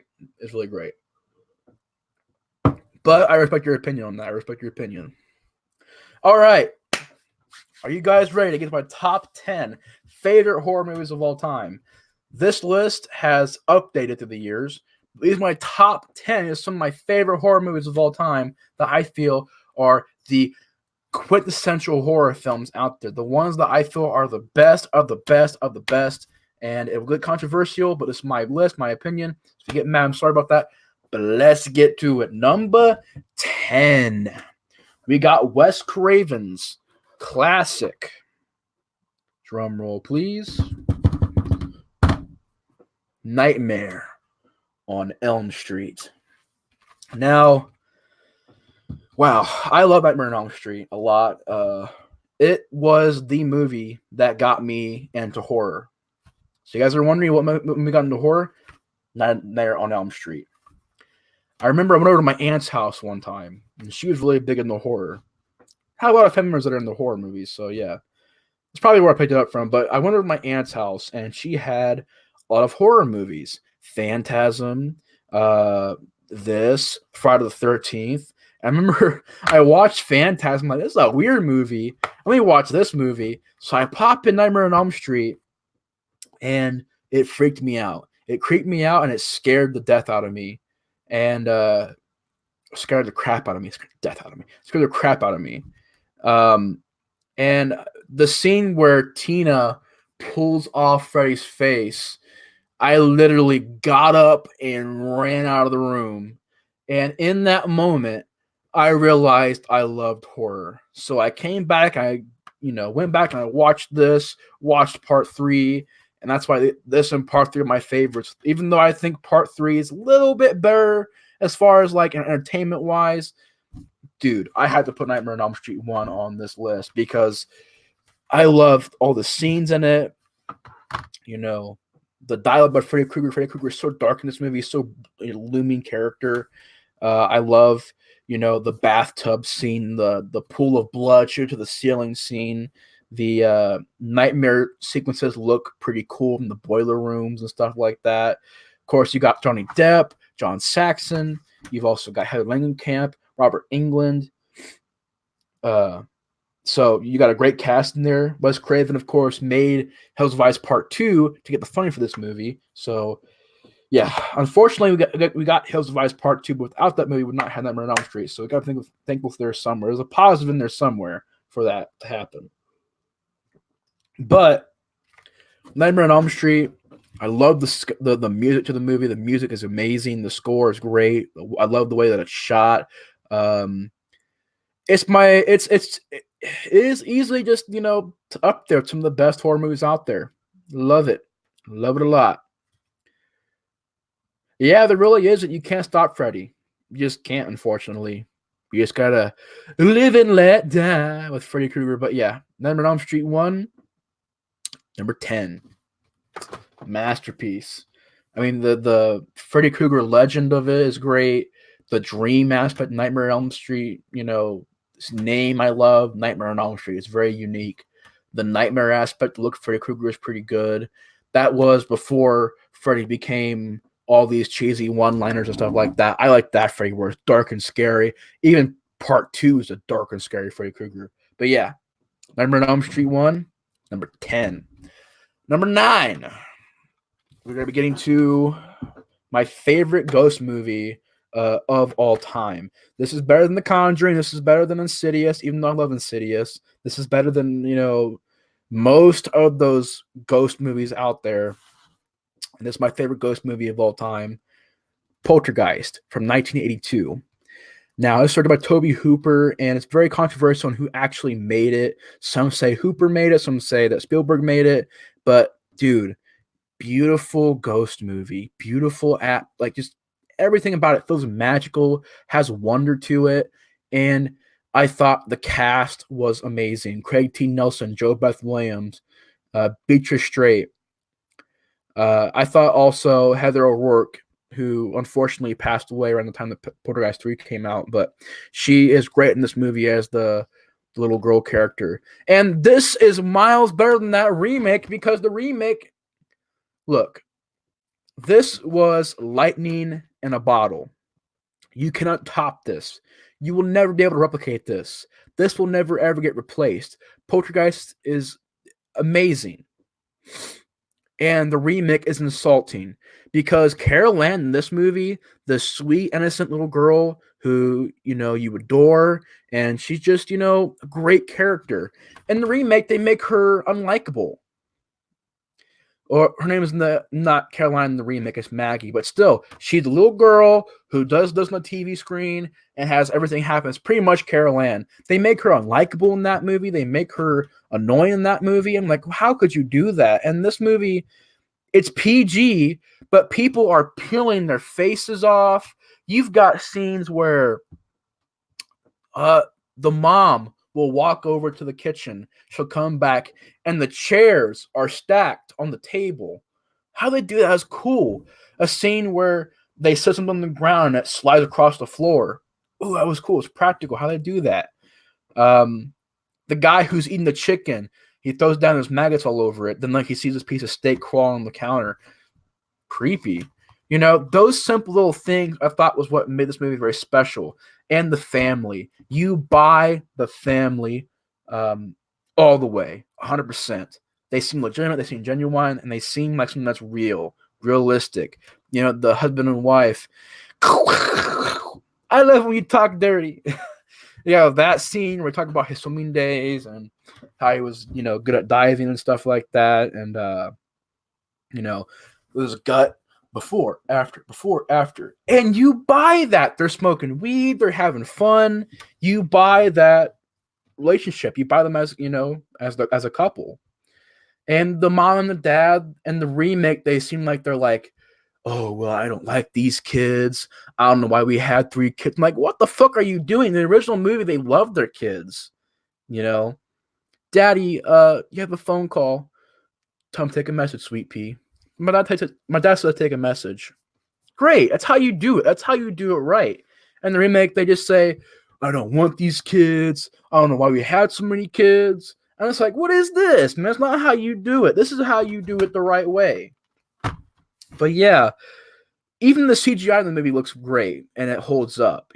Everything in the movie holds up. It's a great movie. And it's my favorite ghost movie of all time. Absolutely love it to death. But yeah. That is number 9, Poltergeist. Great masterpiece. Yeah, I think it's the best ghost movie, man. I mean, there are some that I want to see, like the Changeling. I want to see that, but I haven't seen it yet. So I heard Changeling was pretty good. And I liked it. I love Insidious. It made the list. But number 8, I feel, is out of all the Cronenberg movies I've ever seen, which has only been like 2. This is great. This 1986's Cronenberg classic, The Fly. Jeff Goldblum and Gina Davis. 2 reasons of why I love this movie so much. You feel so bad for this character when you find out what happens to him. And their chemistry is so natural, so real. You get into it. And they build it. And they build it so that when it does happen, when Brendel Fly does appear, it's heartbreaking. You're just sitting there, you're like, man. And that scene where, I mean, of course, everybody knows the plot. I mean, Jeff Goldblum goes into this teleporter, and when he's in there, he's in there with the Fly. And the Fly and him become one. And over the course of the movie, he becomes kind of more like the Fly. His teeth start falling out. His fingernails, he can pull them out. His feature starts rotting away. He can vomit on his food and stuff like that. And, by the end of the movie where he forms into Brendel Fly and Gina Davis is trying to shoot him, but she can't do it. And he just kind of picks up the shotgun and does this. And I was just like, wow, that's one of my favorite horror movie moments of all time is when he did that, it was just like, you sold me then. It's greatest, man. One of the greatest. And Great scene as well. I mean, there's a scene where insect politics. Do you know about them? No. Yeah, they don't exist. Or everything that leads up to the him going to teleport the fly. I mean, their chemistry, they love each other. You buy it, it's romantic. You get into it.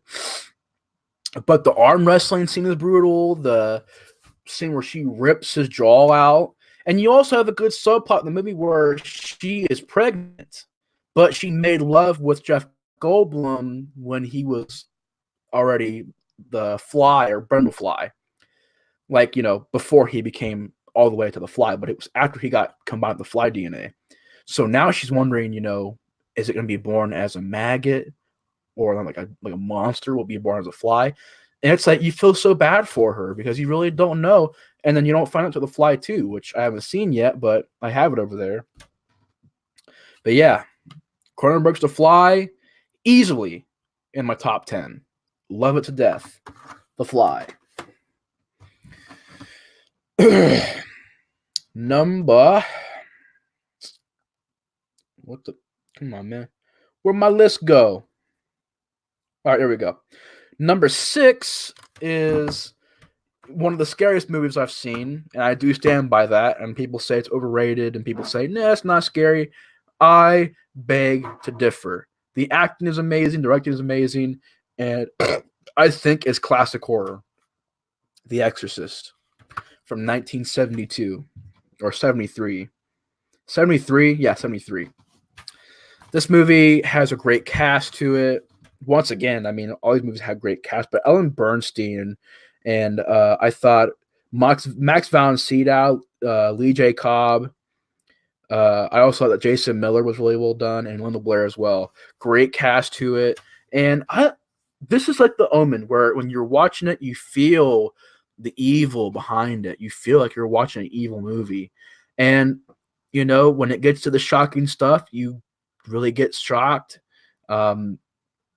This version is actually pretty good because in this instance, the deleted scenes are actually really beneficial because you have the spider walk scene, which is creepy. But yeah, The Exorcist, man, I love it to death. I mean, it's a masterpiece. I mean, what more can I say about The Exorcist? I mean, dude, it's well deserved to be on my top 10 list. I mean, the ending Exorcist alone is just great. But yeah, Jason Miller is awesome. Max von Sydow is great. William Friedkin made the movie, and I thought the score, the direction, the way that it was done, it's a great movie. It's a bit of a slow burn movie, but doesn't feel boring at all. This and Exorcist 3 are two great movies from the franchise. Exorcist 2 is a joke. And the beginning, yeah, but this is how you do it right. You feel bad for the, Reagan character. You really do. And the mother, too, you feel so bad for her, that her and her daughter are going through this. And, yeah, I mean, it's just amazing. Amazing movie, The Exorcist. Sorry I'm not saying much on it, but, I mean, what else can I say? I mean, it is what it is. It's a masterpiece, But if you haven't seen Exorcist 3 yet, I really recommend Exorcist 3. Exorcist 3 is almost as good as that. Love Exorcist 3 a lot. So yeah, that's Exorcist. Number 5 is in a double pack. It is 1980s Kubrick masterpiece, The Shining.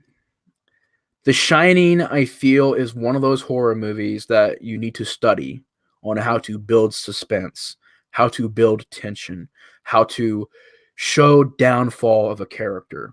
In this instance, it's Jack. This movie, Kubrick really handled atmosphere. You feel the winter, you feel the empty hotel, you get this strange vibe from this movie the entire time while you're watching it. And I just thought overall, man, you got a great cast, Jack Nicholson going crazy, and you got those great scenes, I'm not gonna hurt you. I'm just gonna bash your brains in. I'm gonna bash them the fuck in. You see? He saw the television. Go check it out. Go check it out. Dude, masterpiece. Masterpiece. Every single shot, every single frame by Kubrick is just gorgeous. And yeah, Kubrick in real life was probably not the best person in the world, but as a director, I love Clockwork Orange a lot. I love this, and I love Metal Jacket a lot. And I want to see his other movies too that I've heard a lot of great things about. But yeah, dude, The Shining. I mean, the writing, the dedication that was put behind it. It's just it's a mind fuck of a movie. And when you're watching it, there are certain scenes that will stick out to you, like that great image of the bloody elevators.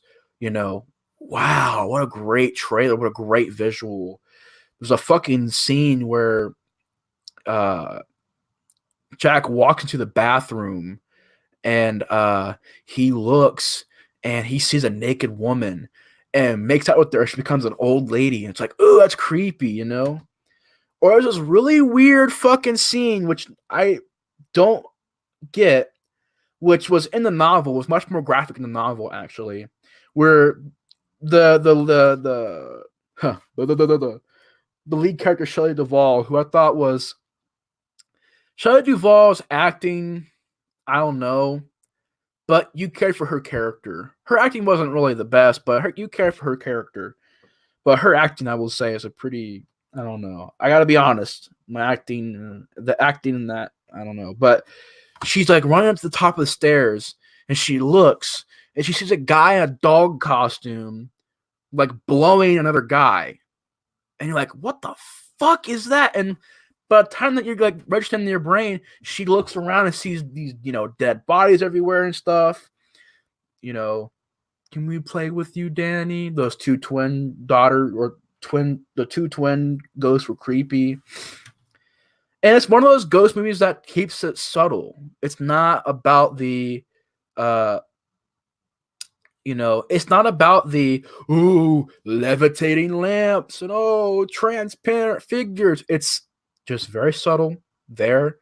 Maybe you hear some voices. They're very apparent that they're ghosts, but there's none of that bull crap. It's much more about the shots. I mean, the shot of the hotel where it's like zooming out and you see the snow, beautiful, where Jack looks on the maze replica and you see people in the maze moving around. Great shot. There's just a lot of great things into it. And I can't touch on everything, but dude, Shining is amazing, and I feel is an example of how you build suspense and how you do it the perfect way. Is watch this movie, take notes, and you'll see where we're coming from with that. But yeah, that is number 5. So we're halfway there. Whoa, we're halfway there. But number 5 is The Shining by Stanley Kubrick. Masterpiece. Love it.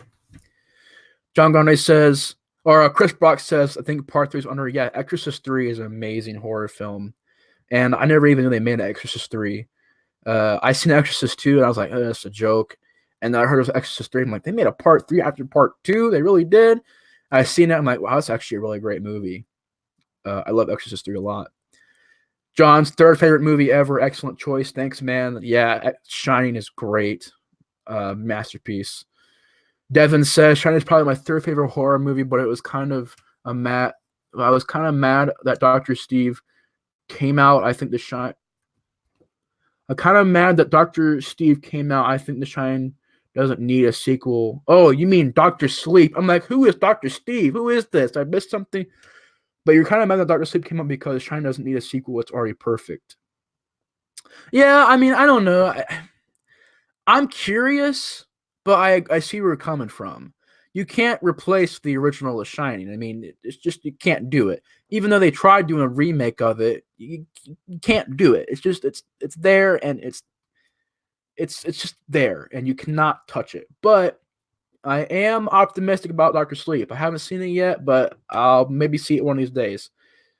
Yeah, that dog scene was like, what the fuck? I remember when I first watched, I'm like, what the hell is that all about? Shit. It comes out of fucking nowhere. It's really, really shocking. Okay, number 5, The Shining. Number 4 is John Carpenter's Halloween. Now, I can't gush more about this movie. It's just it's a great movie, man. And if you haven't seen Halloween, go see Halloween right now. If you have not seen Halloween, then you're missing out, man.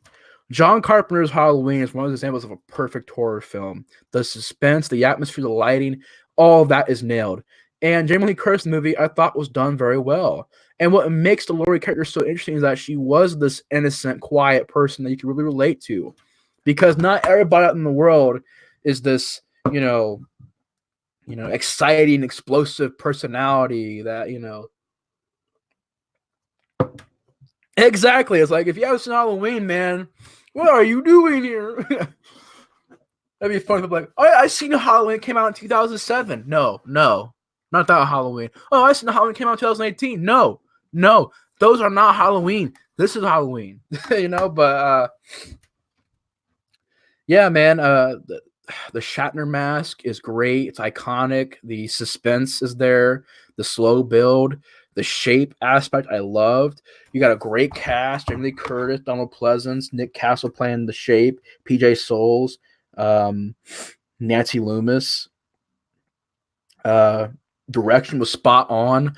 I love the lighting in this movie, the blue light. I love that. I love certain scenes, like the third act of the movie where Laurie is being chased by Michael Myers. Iconic. The pumpkin scene, the intro, great stuff. The music was also very well done, very basic, simple, to the point score, but I thought it was very effective. And I think this and Halloween 2 are the best movies in the series. This and Halloween 2, great double feature. They both fit together. They both go together. They're both very distinct flavors, but they both blend very well to create a very cool story. But yeah, Halloween from 1978 gets an A+ from me, 10 out of 10, masterpiece. And of course, I would say put it on my top 10 list. Halloween, you can't go wrong there. Great movie, one of the best ones. If you haven't seen it yet, then like Devin said, why are you here? Go watch it, man. But yeah, Halloween, great movie. There's only one regular Halloween. And it's not from 2007, and it's not from 2018. It's from 1978, and it's a classic horror film. But yeah, Halloween, again, what more can I say about it? Classic. Number 3, wow, I came to number 3 already. That's crazy, man. But number 3, we are getting to my favorite of the Romero trilogy. And the reason why I have this in there is because I didn't want to do sequels in this list, but technically, if we want to get technical, Night, Dawn, and Day have nothing to do with each other, so they're not sequels. But Dawn of the Dead is my third favorite horror movie of all time. And I just think, dude, I think everything in the movie works. It's a very fun movie with a lot of comic book elements to it. It feels very like a pop culture movie, like a comic book movie. And of course, once again, you got Ken Foree, David Image, how do you say that? Scott Reigner, Galen Ross, who's going to be in Creepshow. Dude, Dawn of the Dead, 1978 is a classic movie. I love a lot of the scenes in the mall where they're like, money, counting the money out in front of the camera and doing that. And I like how they're going on the store and they're shopping, taking, toys and games and stuff. And you really have a lot of fun watching it. I mean, you really like, wow, it'd be a cool idea going to a mall, even though malls anymore are abandoned and fucking desolate. Back in those days, malls were actually fucking lively and it had fucking souls to them, and you could walk in and go, wow, wow. Now you're going to like, oh my God, there's fucking nothing in here. Wow, It's where I go. There's like fucking 2 malls near me. I go in there, I'm fucking scared for my life. I'm like, oh, Jesus. But in this mall, it's really cool. And I believe it's still up to this day. This mall in this movie is. And it's just such a cool concept. And I loved, the Flyboy character, Ken Foree character, and his buddy. Some pretty good scenes. You got a head explosion in there. You got people getting ripped apart by zombies. And yeah, dude, Dawn of the Dead is a fun ass movie. And I agree, man. 10 to 10. One of the best zombie movies out there. Probably the best. Yeah, Long and Dawn of the Dead. John's favorite movie ever. It's dude, great choice, man. Great choice. Dawn of the Dead is an utter classic that I think will never be touched. Even though I love the Dawn of the Dead 2004 movie as well, that's a great remake. But dude, out of the trilogy, this is definitely my favorite. I love it to death. Great classic Romero and great classic zombie movie. But yeah, Dawn of the Dead number 3. Now we get to number 2.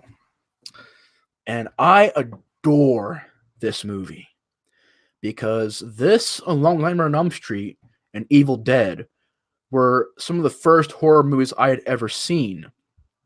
And this was also the very first movie review on this channel, which is not up anymore. But this was my very first debut video, was a review on John Carpenter's 1983 classic, number 2 of all time, The Thing. Now, wow, where do I begin with this movie? Once again, The Thing is a movie that you need to watch if you want to make a successfully well done, creepy, disturbing atmosphere, as well as tension, as well as drama and suspense. The Thing is where it's at. I mean, the blood test scene, the aspect where you don't know who is who, and is Childs the Thing, is Windows the Thing, is Palmer the Thing, is McCready the Thing. You don't know, and it makes it scary, and it makes it these people are out in Antarctica, they're by themselves out there. And there's nothing out there but snow and ice, and that atmosphere is beautiful.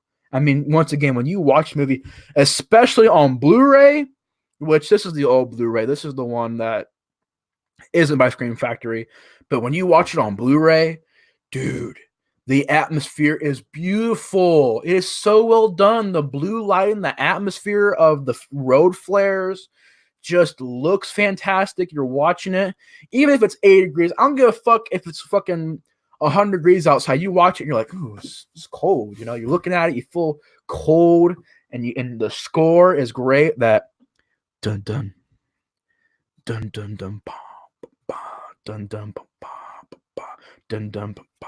That's fantastic. The rest of the score I thought was really well done. I mean, you have Kurt Russell in there, but you also got Keith David. And the rest of the cast, honestly, is very well done. And you have cinematography by Dean Cundey. I mean, Dean Cundey is a great cinematographer, and he creates some beautiful shots in this movie. A lot of slow building, drone shots, that kind of, slow. And this is a movie with patience. It's not rushing with jump scares. It's not rushing you with fucking CGI fucking shit. It's subtle and creepy, and you'll see a scene where the lighting is really low, is dimmed really low, and the camera will just be moving like this, ever so subtle, through a hallway, and then it'll go to a character over here. Seems normal, doing whatever, going over here, and when The Thing pops up, The Thing 2011 sucks balls. I hate that movie. You know why? Because they want CGI. How dare they? How dare they? Whoever the fuck made that movie? I think some fucking MTV music video people made that movie. That ain't got nothing on these effects. And how dare them go that way? Now, I know they have practical effects at first. They said, nah, we don't want practical effects. That's old. We're going to put CGI in there. I'm like, what the fuck are you talking about? Old. These effects are beautiful. When the thing pops up as the dog and the face splits, I remember when I was a kid and I seen that, I was just like, whoa, like, wow, that's so cool. And it splits and the skull is underneath and it has tentacles and the cricket noise it makes and the fucking legs that comes out of it and it sprays acid. I mean, dude, it's so skin crawling. People's heads will split open into a mouth practically. And pick people up and like fucking eat their heads. The scene where they're doing CPR, goes to the chest, chomps the hands off. I'm like, oh my God. And then, the head stretches out, turns to a spider. You gotta be fucking kidding. I love that. I love the score, the build, the way it looks. I just, it's a movie I fell in love with the first time I seen it. I fell in love with the movie. It's just a movie that I love to death, and I can't gush over it enough. I mean, The Thing is just an unreal. Oh yeah, you're right. The effects movie is unreal. It's an unreal movie. I mean, the movie is just a very pulse pounding suspense thrill ride that I thought was beautiful. It's how you do horror the right way. And John Carpenter, I want to personally thank you for giving us this and Halloween as some of the best horror movies out there. Just thank you so much. And wow, The Thing is my second love. I love The Thing so much. But yeah, The Thing, great movie. Fuck the 2011 movie. That movie fucking sucks. But this is the true thing. So that's number 2.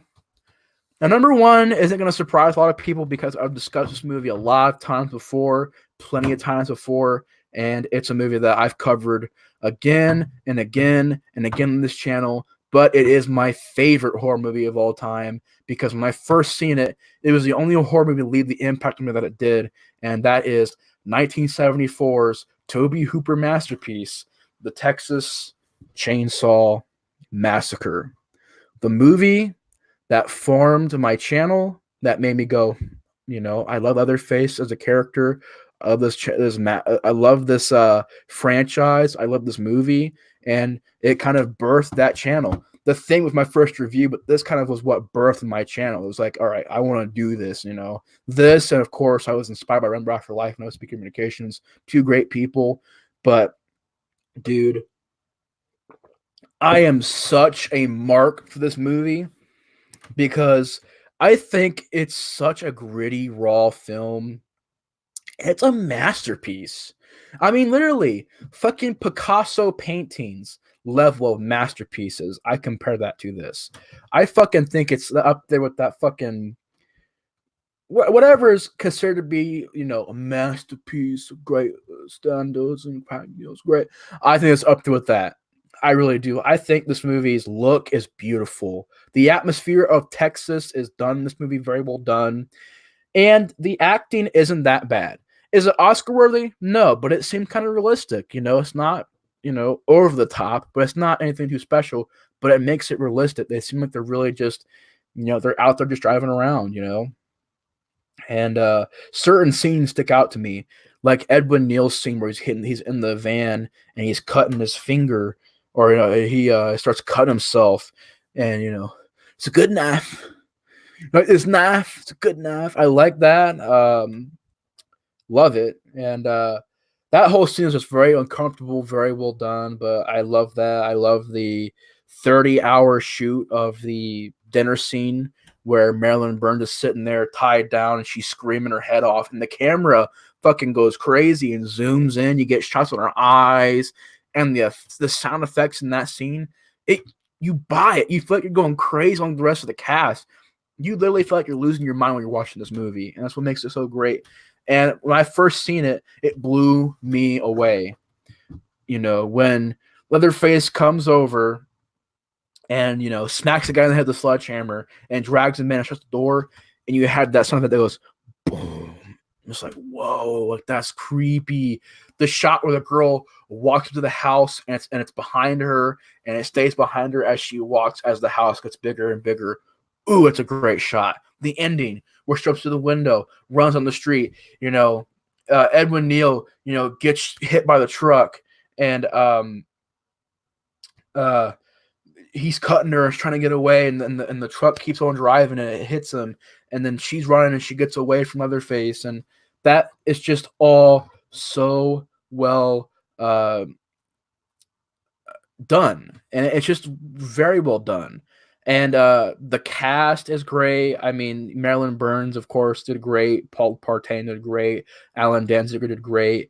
Of course, Tobe Hooper, who came off making Eggshells, which is a movie that doesn't really get talked about. I mean, I've never seen it, but it's called Eggshells. he made a little movie, made this movie, and it actually, the making of this movie is actually very interesting because when this movie came out, Bryanston, which was I guess, distribution company back then, was actually owned by the mob, and they basically put this movie out there in the market and got like $300 million. Well, I don't think that much, but it was like at least a good $90 million, $100 million, cash back. And the unfortunate thing is that it was the mob. They took a fucking, I think 80% or some shit like that, and the fucking rest of the money was given to the cast, and they didn't get shit for this movie. And it's like, wow, that's fucking crazy. And the making of it, people were getting hurt, people were getting, injured on the sets, and there were long shoots. People were staying in their costumes for months upon months while making this movie, making them, they stunk. It was hot, and I just really appreciate all the dedication that was put into this movie. And I will forever defend it. I will forever say it's my favorite horror movie because I appreciate it, a lot. And I really do respect it a lot. And I feel like it laid down the pavement for horror movies to come afterwards. But yeah, the original Texas Massacre is my favorite horror movie of all time. It inspired me to do these movie reviews for you guys. It inspired me to start the channel for you guys, along with some other things as well. But this was also a big part of why I got into this movie reviewing, horror movies and stuff. But yeah, it's a very impactful movie. It's beautiful on Blu-ray. It looks great, but I also want to get on VHS one of these days so it looks grittier. I like that gritty look to it, but the Blu-ray looks fantastic. And by the way, if you're a fan of it, this is probably the best version. I mean, you got, I think 3 or 2. No. You got like 3. What is that? Fucking 4? 4 fucking commentaries for this movie. 4 commentaries. And look at all that. Second disc. That is all features plus 4 commentaries. Look at that. That's beautiful. When I seen that, I was like, yes, thank you so much. And it looks great. I mean, you take it out, you can, fold it out. It has pictures in there.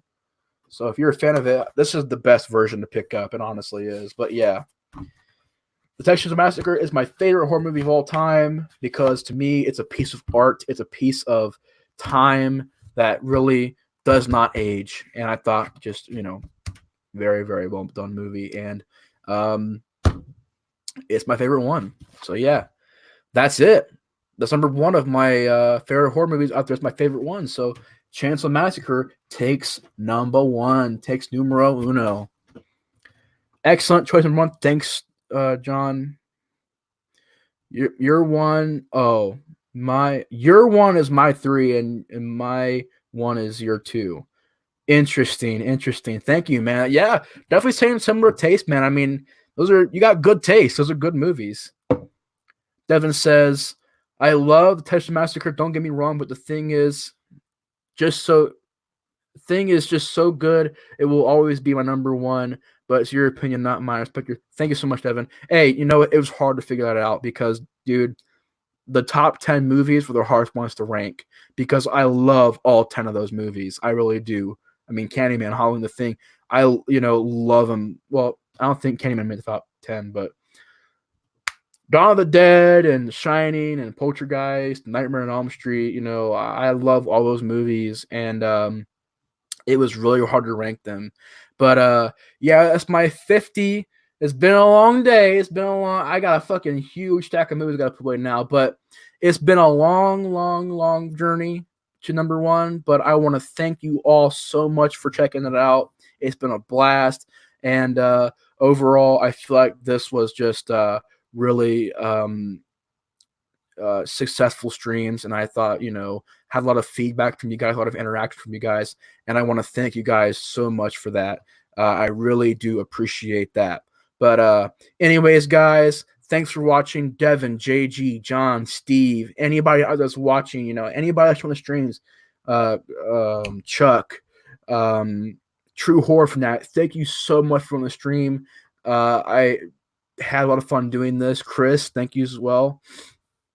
It's been fun, man, and I'll definitely try to do some more streams here soon, and maybe do Amityville, maybe do Hills of Ice Part 2 one. You never know. But anyways, guys, It's been amazing. Thank you so much. That was the 50 greatest horror movies of all time. Hope y'all enjoyed.